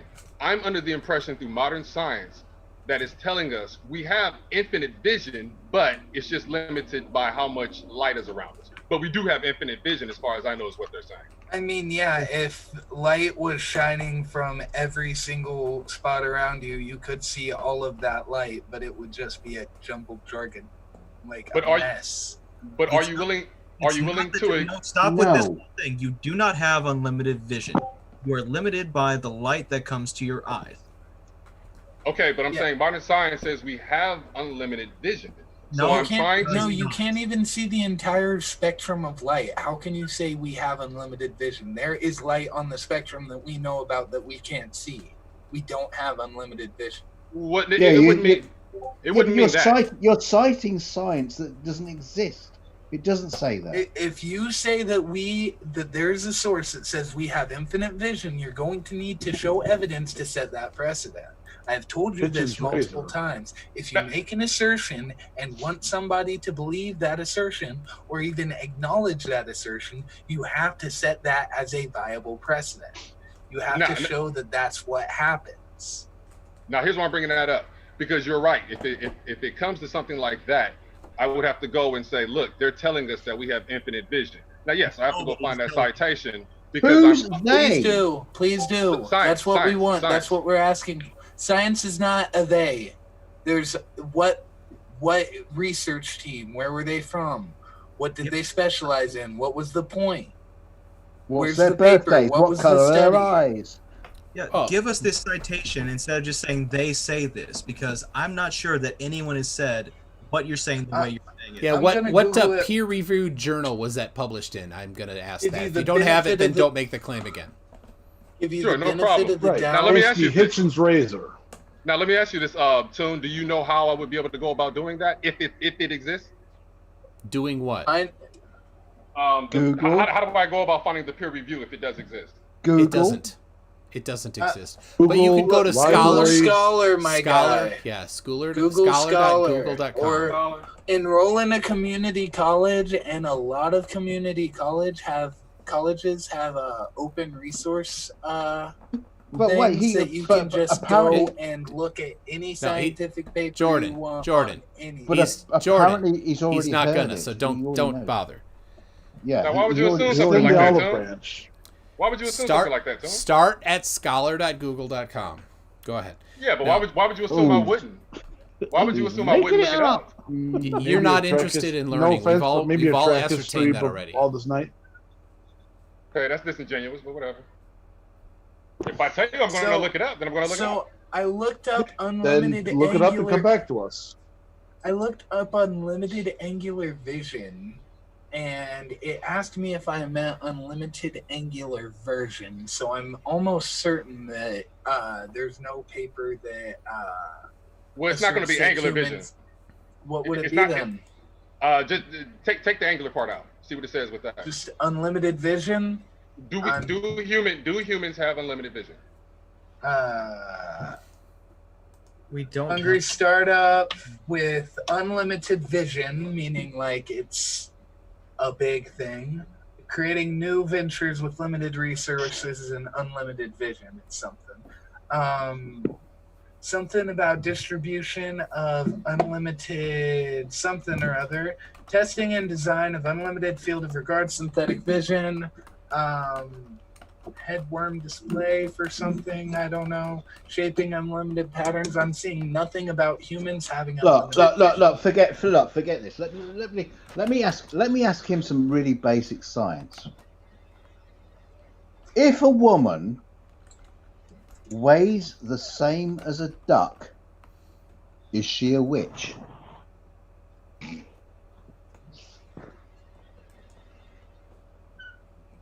That's science. And how can you say that humans? This is just something that popped into my head right now. How can you say that humans have unlimited vision when two humans don't even have the same vision? That's why we have eye doctors. That's what 2020 means. What do you even mean when you say humans have unlimited vision? I think he's saying we can see as far as we can see without stopping. Ask Ray Charles that. Right. So I'm under the impression, under the current modern science, that we have unlimited vision, and the reason why, when I was talking about that black that we see up, say, with the ISS, with unlimited vision, it means that automatically has to be a curve. Yes. No, not in any way, shape, or form. Like, what the hell you are saying? Well, he's saying that if we have unlimited vision, in his little, he's made up a crazy scenario where if all of the parameters that he's asserting were correct, then yes, he would be correct. But nothing you asserted was correct. In the little thought experiment you did there, yeah, that could work. But that's not how it is in reality, observably. And so from there, I would say, okay, that's where it goes, talking to those physics teachers and asking them that question and going from there. Like I said, you can enroll in a community college, dude. It took me 6 years to graduate high school. If I can do it, you can do it too. It's not even a physics question. Right, but still, he's saying he wants to learn. You know it. He's gonna find a hard job, find a good kindergartner will take him on. I'm telling you right now, I'm going to school for journalism, but next semester, I plan to take a astrophysics class, and I'm not really prepared for it because I suck at math, and math is like the language of physics, but, man. Have you had trigger physics yet? Probably in high school. I'm going to be honest with you, I smoked a lot of weed in high school. I would recommend at least auditing the class before you jump into this and do Gen Phys 1 before you try Astro. Yeah. I mean, I did take what was the can't remember what the class is. I remember my teacher's name was Mr. Riley, though, and... Oh, that was... Yeah, I know what that class was. Yeah, yeah, you know, too, and we were in the same class in high school. Hey, you know Riley, he was smoking a lot of weed as well. Mr. Riley. It was a class about eggs. Yeah. Oh, I promise you, it was not Mr. Anthony Riley. By the way, is it Anthony or Antony? Because... I think it depends what country you're from. Yeah, don't ask me to pronounce it because it will. This is a family channel. Yeah, I don't think it really is anymore after my mouth tonight. Honestly, I'm sorry about that, Tone. I just. I'm an F-boy. I'll send you a bill later. Yeah, I'll match the super chats tonight. I'm just kidding. I did get from Rip Fe for $5. Says, have a drink. I'm sure you can use one after this. Here. You know what? How much is that fee? No, don't worry about it. So I think we've this horse has been dead for a while. I mean, I think so too, but like I said, man, if you ever want to debate the topic of evolution, I have a presentation that I set up for a flat earther who is too chicken to debate me live, but James is a bitch. But anyway, you have a channel, George? Huh? I do have a channel, but there's not really anything up on it right now. I'm working on my first video right now. It's Kent Hovind debunk. I mean, having a lot of fun with it. It's really long though, and my editor says it's fine. But I think I should do a Kent Hovind debunk too. Sounds like easy thing. Yeah. Oh, speaking of young Earth creationism and stuff, I actually lost a friend to that sort of thing. Oof. You don't understand. You don't understand. My view is the creation view. I'm a religious man. I truly believe in the creation, but from a scientific view. Yeah. Okay. So, well, my story was basically just in a nutshell. It was a couple of years back. I was first time to a Dave & Buster's. One my friend who was into Pokemon, some Pokemon plushies. Actually, I'll get you one real quick. They look like this thing. Dave & Buster's and Pokemon. Yeah, I got him a set of all the basic ones, and I gave it to him for his birthday. Like about a month later, I found out that he's thrown all three of them and his Pokemon cards and his Pokemon games all in the trash because his new pastor, who was helping him waterproof his basement, said that they're basically effectively the Christian version of hooked on Satan. They're satanic or some stupid thing. Pokemon is? It's just little toys. Yeah, because it pushes evolution, don't you know? Yeah, and I was like, Paul. Oh, right.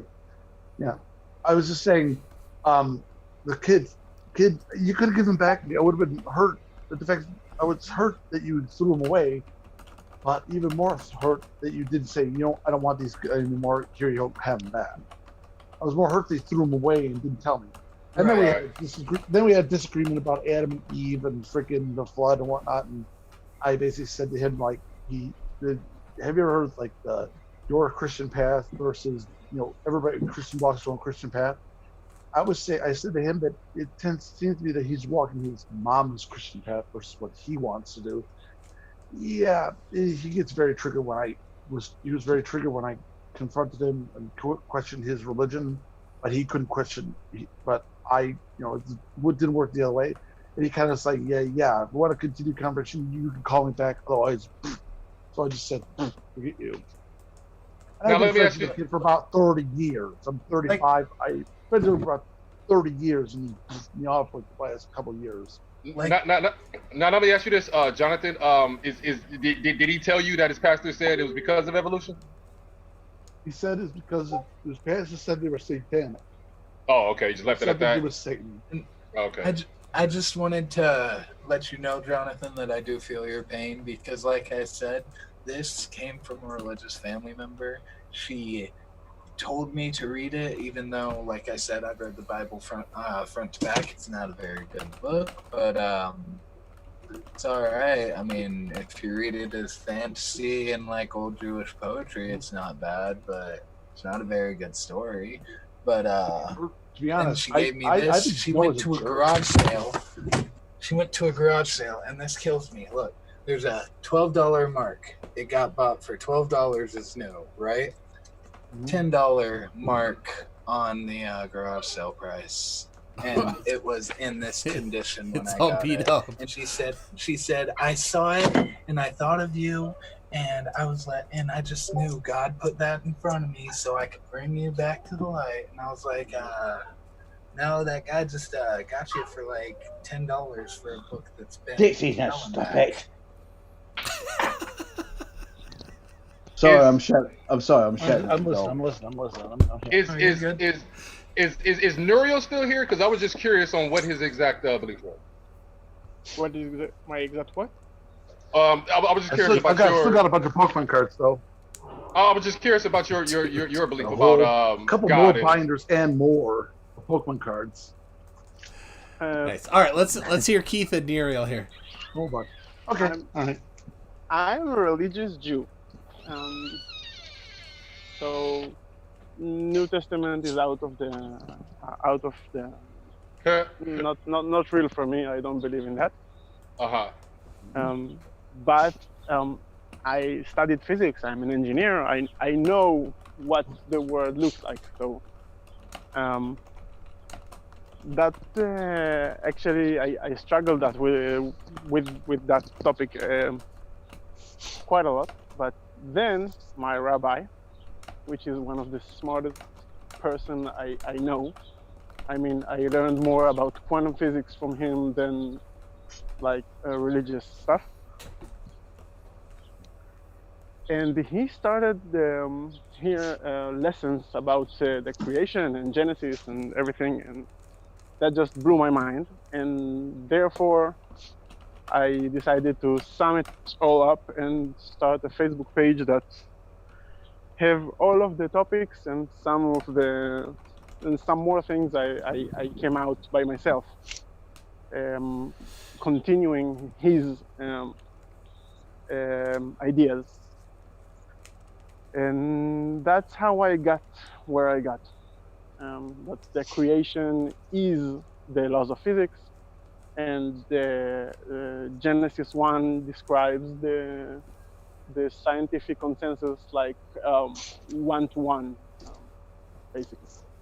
See, and I've heard that before. I've heard that instead of this is actually what drove me away from religion in the first place was not religion, Christianity, was my original pastor, the one that I followed for years and years and years. He always taught that, what's it called? That science and religion were like one and the same, because like he Scientism and creationism. Scientism is what they're saying. No, he was like saying that he pretty much, if I remember one of his sermons, it was that science is just understanding how God did it, and like so. Yeah, exactly. Science, and he taught that hard until he retired and moved to Florida. And the next pastor that they had was a fundamentalist, literal reader of the Bible, talking about evolutionism is designed by Satan to get your kids in hell and blah, blah, blah, blah, blah. And I feel like that makes more atheists than evolution ever did. People saying that you cannot be a Christian and accept what is verifiably true makes more atheists than accepting what science says is true, what you can verify for yourself. So when it comes to Nuriel, I was curious, do you believe that the Old Testament gives you passages that say that the world is flat, or no? He's on mute, huh? Okay. I He's can. on mute. He was. I don't know about. He was walking around earlier, so he may. I don't be, know about Yeah. Nuriel, but I can answer that it doesn't matter what people who couldn't even figure out how babies were made could figure out what the shape of the earth was. People who had no idea what a cell was, people who have no idea what a force is. Why should we trust them over the sophisticated technology that we have hurtling through space at this moment that has sent us pictures of planets that are farther away than you can even comprehend? Well, there's still no passage in the Bible that tells you how lasers work. There is Right, that said you can cure leprosy, but Voyager probe. blood of another bird and then shaking it over a person. Right. There's Oh yeah, that. there are passages in the Bible talking about dragons and leviathans That's a good medical tip, by behemoths. the way. Behemoths.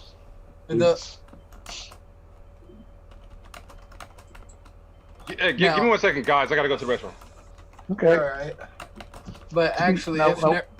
if Nuriel did come back, He doesn't have a restroom. He has a just got phone toilet like the call. rest of I us. missed the last minute. Can you speak up a bit, Nuriel? You're a little hard to hear, my guy. I missed the last minute. I got a phone call, so He asked you how if you believed any of the verses from the Old Testament that say the Earth is flat. But he's not here, so don't answer yet. Yeah, he's the not Old- here, the so Old don't answer yet. Testament I'm sorry, doesn't but say the Earth is flat. we'll have you say that to I him when he went gets I back. went through all of those verses that someone sent it to me in a meme. I went through all of them, and the original text in Hebrew, which I speak natively because I live in Israel. Oh, cool. That's good to know another language. Just doesn't say the Earth is flat. If you choose to look at the like very narrow context, you can say, "Oh, it's flat." But right, if you decide that's how you want to read the text. Yeah, but exactly. I actually did have a question for you that is kind of random, but what do you think behemoth was? Because I believe there was an actual animal that the writer could not identify that he saw and was like, it's a huge monster that lives in the water that could swallow a boat whole. I think it was a hippo.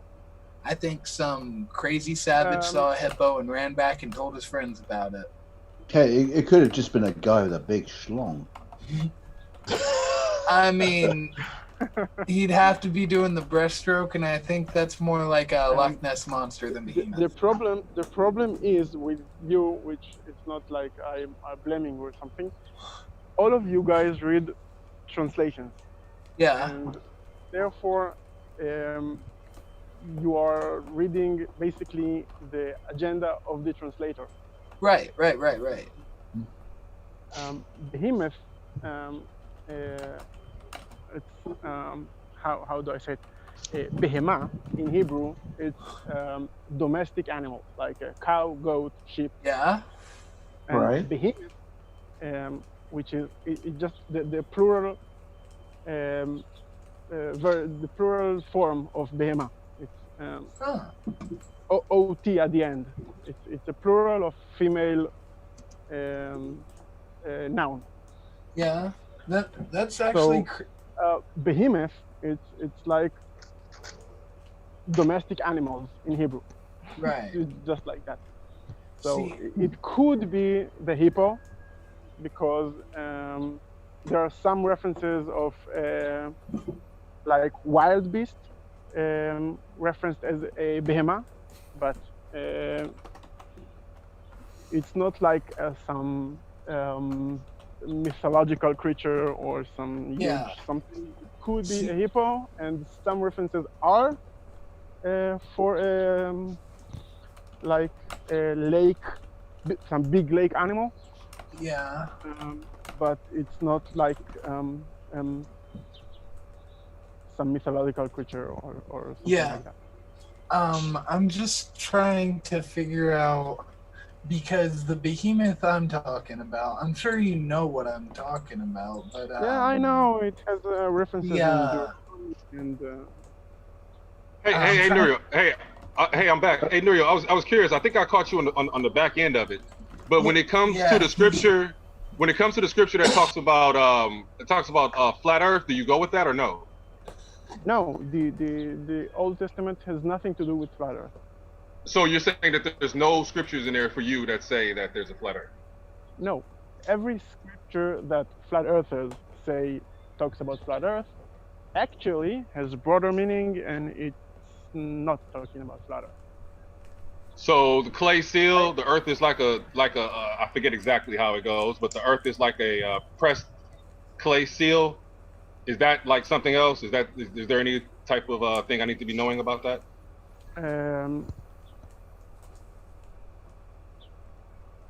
Because you know how sure.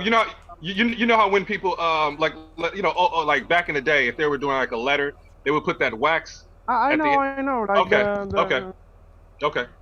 So which Can I passage? just pause it one thing real quick? Which passage says the Earth is not a globe, but it's flat? Which passage says that? And may I posit something real quick? No, hold on.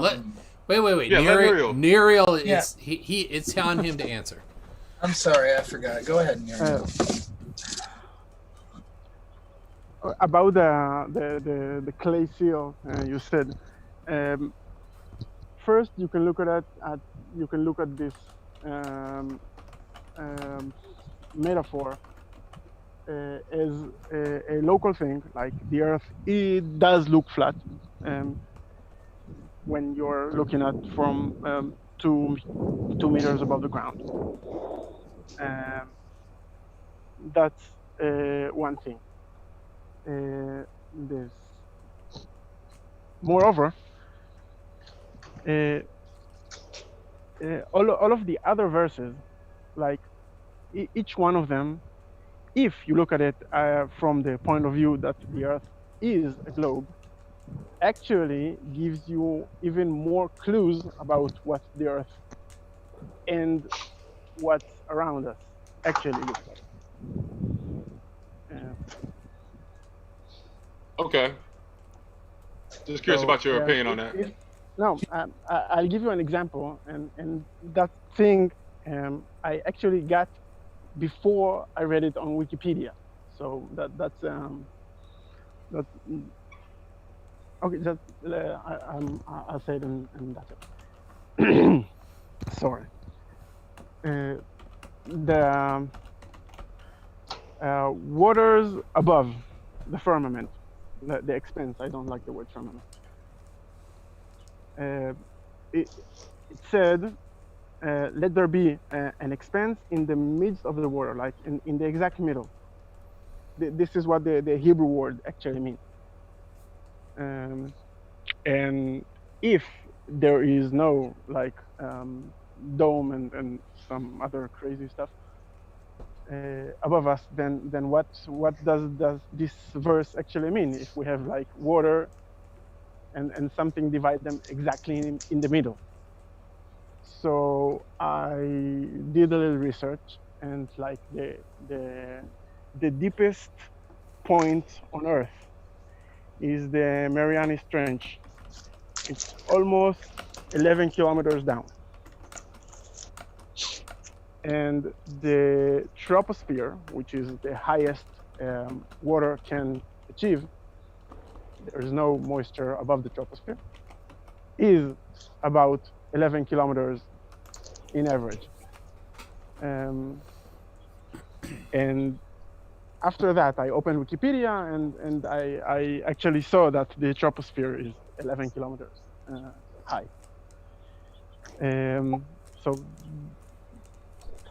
these facts actually gave me more confidence in this topic of verses that actually describe the globe and the heliocentric model and the universe as the science says it is. Okay, and just one more thing I was curious about. In our discussion with Toon, when I brought up, or maybe it was here, I'm not sure. When I brought up about, it was during when I brought up Moses stopping the sun. Like, what would be what? Huh? Joshua. So what? So, okay, right. Well, I mean, okay. So, I mean, under your for the way you understand it, under your understanding of it, how would that work? Because you believe that happened, right? That's actually a nice topic. I wrote on it on my Facebook page. You can read it there. But in summary, I don't know what the correct term in English. So, Toon, if you can help me on that. Like, if you are in combat or some other adrenaline-infused event,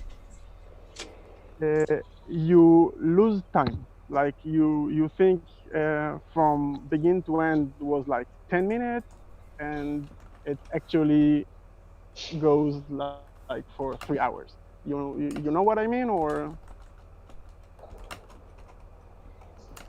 Me? Kind of the opposite, right? I mean, like the more adrenaline fueled you are, it seems faster than what it really is, right? No, I mean you're so concentrated in what you did that the time. You're losing track of time. It felt like 5 minutes when it actually were like several hours. Okay. Time flies when you're having fun. Or Yeah, exactly. track of time. Flies. Okay. So the battle against the Canaanites, where Joshua stopped the sun, actually he didn't stop the sun. It just felt like it was longer time. You can compare the verses. They go one-to-one to the verses in Exodus 14, I guess. The parting of the sea. Can I just interject one thing really quick? I'm sorry to interrupt you, Muriel, but you say you don't believe in the flat Earth. I mean, in the globe Earth, Keith, because you haven't seen it, right? And if you saw it, that would make it feel like you would believe it if you saw it, correct? For me, yeah, I would like to be in a good old space station, go up and see it for myself. So why do you believe that some guys stopped the sun in a time where half of the people on the planet didn't even recognize 0 as a number?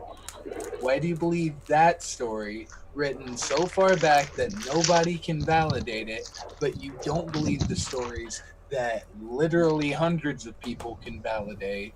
Dozens of people have been, I actually think it's only a little over a dozen people have been to the moon, right? 13 12. or 14? 12. So yeah, a dozen people have been to the moon.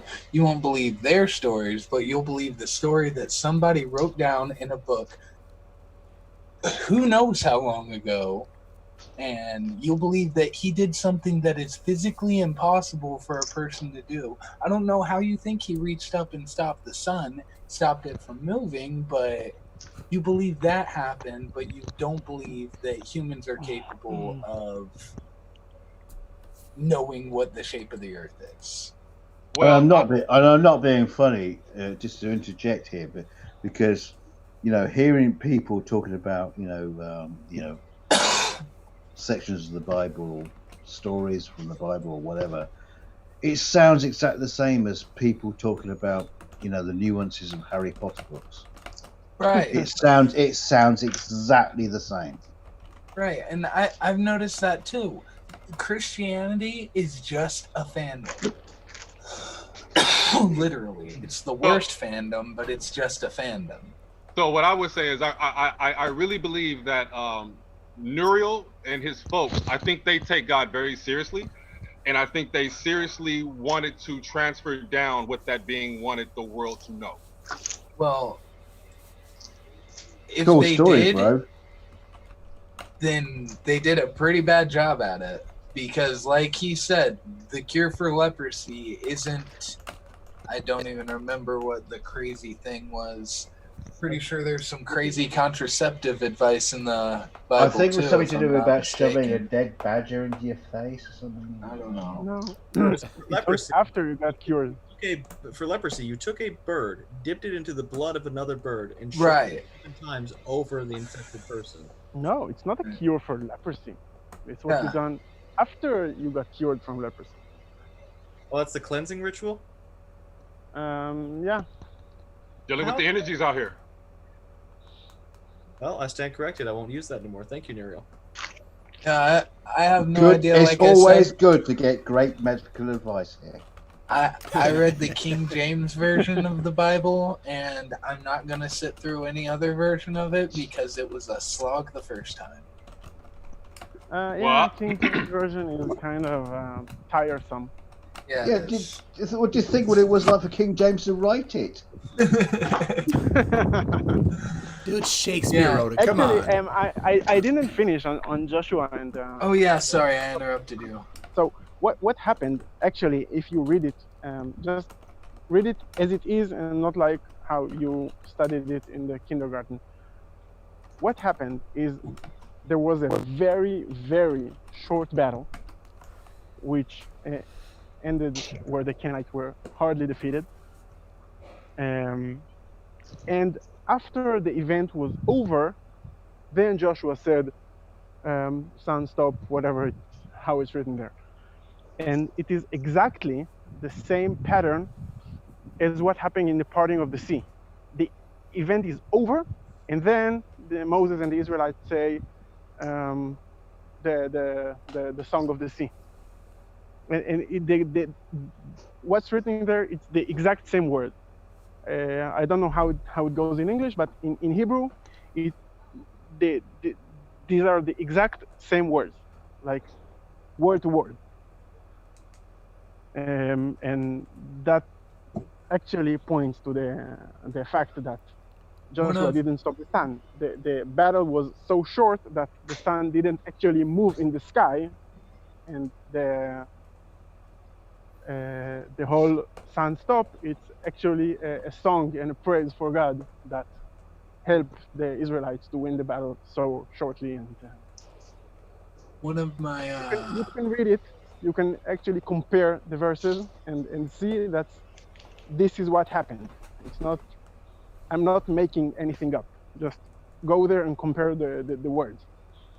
Okay, so yeah, for me, I guess it takes because I'm trying to start learning Hebrew myself, so I can actually go to the original as it's been You can contact me, carried actually. down. Okay, yeah. No And don't forget the old adage that the winners write the history. Yeah. Right. If you came back from a battle that you were not supposed to win, and you do you believe that the Iliad was a true story, or the Odyssey, whichever one you submit to? I'm not sure. I mean, the Iliad is better documented than Joshua stopping the sun or Moses parting the sea. I'm pretty sure those two only are like 1 or 2 lines apiece. The Iliad is. Go ahead. The Iliad is like a 6-page. 6 page is like I don't even know how freaking long it was. It's a pretty thick when book. I read it, but yeah, and it's incredibly detailed, and it even gives you like points where this happened. Like I can go and show you the Isle of Scylla and Charybdis if we had the budget to do it. I can go show you that like right now. Like it's I don't know. The Iliad is more comprehensive a story than what is it? The I'm not I can't remember that battle's MD2 name. coughing. It's like a. I muted myself on the live stream. You guys are the only ones that heard it. It's like an interruption. It's like a bullshit. Sorry. I I'll am shut kind up of now. spinning a bullshit yarn right now. All I right. kind of don't know what I'm talking about, but I'm not gonna. We should wrap it up here. How long have we been streaming for, jeez? Yeah, it's like 2 o'clock where you're at, right, Tom? It's nearly It lunchtime for is, me.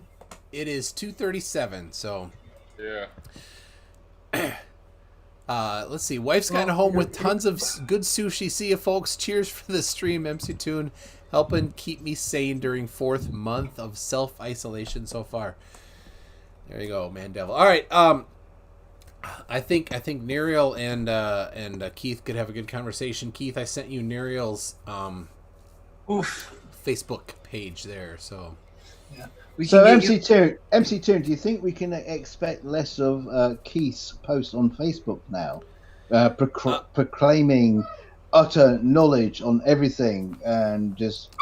I think it's reasonable for all of us to expect that everything that he posts be thoroughly researched and backed by science and facts. Oh, so if I comment on one of his Facebook posts, he's just not going to ignore it and just, he will bring he will certainly bring facts and evidence to. Oh, that's good to know. Thanks, MC2. Oh, it's good to know. That may not be the case, but okay. Oh well, by the way, Keith, I'm the little fucking Yoda little face that comes in. I'm sorry. Did you just say that you admit that you won't post anything with facts and evidence? Is that what I just heard? I'm gonna still do what I'm. You I'm get a gonna still little do what I do, George. But you get a little peek. You get a little peek of Right. honesty from a flat earther, just every once in a while. Slips through. Yep. And like it's almost like he was able to admit what I admitted earlier about my bullshit belief system, but I just don't think they're there yet. See, I came into my belief system looking for something to make me feel better about the crippling fear of death, but I'm pretty comfortable. I mean, for me, I'm pretty comfortable in how it will. I would say I'm pretty comfortable how it works. No, I can't give that to you guys to accept. Well, I'm not going there. But I'm just saying, if I die because if I go to hell because I don't believe in a certain God, I didn't want to fucking believe in him anyway. That's all right. You might go to heaven and find out Keith's next to you. Right. No, you might get to heaven and figure out that the God you might get to heaven and figure out the God that was right wants you to go out and burn down every other house that you see, and like his number one commandment is thou shalt kill. And like been wrong this whole time. Now I think Jonathan has seen some of my posts talking about that. If you go to heaven, you just may see me, right, Jonathan? Or no? I think I remember that. I can't. It's a lot of posts. Can't remember that. For me, for me, it's basically I'll be a good person best I can, or try to be a good person. If I get into heaven that way, cool. If not, oh well. I did the best I could, left the best on earth as I could. And honestly, to me, in a way, heaven doesn't sound fun in a way, because if you think about it, everything you could do has, let's say, the whole permutations, infinite universes, every choice you make, every molecule moves one universe to the other. If heaven is infinite and you can do everything, then eventually you will have done technically everything, and nothing will be, you'll end to the branches of the trees, and heaven will be just like, okay, which bajillionth tree am I going down this time around? It basically there'll be. I mean, nothing new. You'll know exactly. You'll have done everything eventually. I don't know about you, but heaven for me would just be swinging around like Spider-Man for eternity. For me, it would just be like, okay, stick you in a holodeck, do what the heck you want, create universes, whatever you want. Yeah. Or have you ever seen the video with Kyrgyzstan, the one, the egg? Yeah, that's a cool one. That's a cool idea. I like that. And just right quick, just before, go ahead. Watch that video. Okay, and just right quick, let Toon go. But if DKG is here, he said something that he was somebody in the over there. If he's still around, I see he's on mute. He's probably left. Okay. No, I'm still here. I'm still here. Okay, so wait. He's got a trophy of some sort. So what were you saying about the group? You were the who in the group or something like that? I'm the little Yoda. In Facebook. Oh, you're the Yoda man. Okay, got you. Actually, the Toon, would one- you mind shooting The me a one you ran link away to from. DKG Always, on always. Facebook so I can send him a friend request? Because I've actually enjoyed having this little discussion, DKG. I'll you know, shit, I'll put my name in the chat. It's not a secret. I don't darn know. All I know is that I'm not very active on Facebook anymore. People get on my nerves, and I have a very expensive computer now, so I can't punch it. Oh, yeah. just get a cheapy external monitor and just punch that if you get mad. Oh, no, I can't do that. My cheapy external monitor is what I play video games on. The stinky Well, I'm little- talking about like a $10 real cheapy ass one, Oh, just on yeah. Facebook Marketplace or something. Switch to At that that- if you get mad on Facebook. At that point, I should just get a punching bag to set right here. Just There you that would go. work too, Every that would time. work too. Yeah. Just get one of those newfangled flat screens. None of those curved shit. The Oh, old, yeah. the old-fashioned stuff. flat screen theory. So, Toon, even though I brought up trigonometry, you good with me? What's that? I said, even though I brought up trigonometry, are you good with me? You done with me now? You didn't bring trigonometry. You didn't do any trig, man. I thought we talked. What about Eratosthenes? That don't count. Hey, buddy. I just want to ask you, what is the how do you measure Earth curve? Like, what's the formula for Earth curve? You know, I wouldn't even to go my there. You have video. to tell me. Well, just ask you him. don't know? Ask him what the sine of 45 degrees is. He probably can't tell you that. You don't know what Right the here. formula for Earth curve is? If you What's- can't solve hey, this, if you can't what's solve the- this, you can't do trig. What's Kev? Keithy Can't boy. solve that. I Keith. can't. That's, Keithy boy. that's you What's- in December. What's the sign? What's the sign of 90? What I can tell you, Toon, is I can solve that with the computer calculator. What's the sign of 90 degrees? Okay, you don't have to actually solve it then. Just tell me the formula you would plug it into. Let's see, what formula would you plug into the calculator to solve that? That's all I want to know. I would not even know how to answer that. I just put the numbers into. I put the angles in the. So like he has right there. So what I would do is, I would take the angle that's above the 90-degree angle. What I did was took that angle above the 90 degree angle, and I took the numbers from the bottom. I punched those in, and that's what gave me the 4,000 miles from the sun. Because that top angle for Eratosthenes was 7.2. The problem is that's only one measurement. It doesn't give you anything decisive. You need two. You do two. And that's why I said go through Africa. But that's why I said go to the rest of Africa. You don't need to go to Africa. Give me something else on Africa, no problem. Here's I'll go the with deal. it. Here's the deal. We figured out tonight very, very well that given that number a second measurement, right? We all know it won't. It will give you a different elevation on flat Earth, right? And you will look at that and you will just deny it. So that's what'll happen. So anyway, thank you everybody for joining. Thank you to everybody that sent a super chat. Thank you to my members and patrons. If you like this, if you're 4 hours into it and watching it, put a message in there. If you got to this point, not live, just put a little thing in there. Just say 4 hours. That's all you got to do. Just say 4 hours, and we'll know you got to 4 hours. So good on you. You're a real. I don't know what the word is for you, but congratulations for getting to 4 hours. Can I plug my channel, Toon? Go ahead, yeah. You should subscribe to me. I'm And the George Said. I'm gonna be releasing a video on Kent Hovind sometime, hopefully in the near future. But until then, probably just see me on this channel a couple of times, hopefully. Keith, the challenge is open, but I'd really love to discuss evolution with you. I mean, we can probably get as far as we can get, but no problem. Yeah. Right. You could start with basic arithmetic, and you still fucking fail. Oh, and also another question, DKG, you're a filmmaker. How do you feel about the Star Wars prequels? Don't get me started. We've already done 4 hours. You mean the prequels or the sequels? The prequels. Okay. Not as bad as they seem to be now. Okay, yeah. See, I'm trying to find somebody to argue that they're horrible. Yeah, they are pretty bad. They are pretty bad. I would debate you on that. Debates that matter. You should see the original cut. You should see the original cut of Star Wars. It was terrible. Oh man, I would die to go back and see the original, just Star Wars, not Star Wars: A New Hope. I would die, but I hear there's cuts of it online, and they keep getting taken down from YouTube.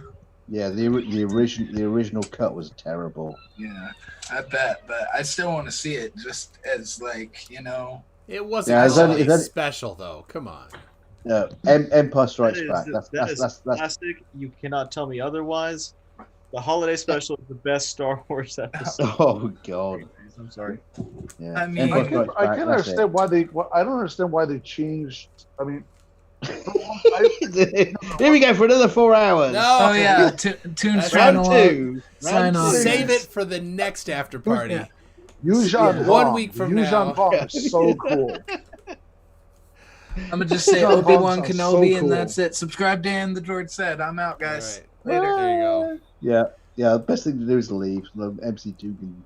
So, right quick, I didn't get a full answer. I was just curious. So, are you done with me now? Am I done with you? No. Well, yeah, you. No. You haven't just like brought every other one. But we you brought nothing. So that's it. Huh? So. Moving on, huh? So the Earth still is not flat. Thank you very much, everybody. We'll see you next time. Bye. Bye. Bye.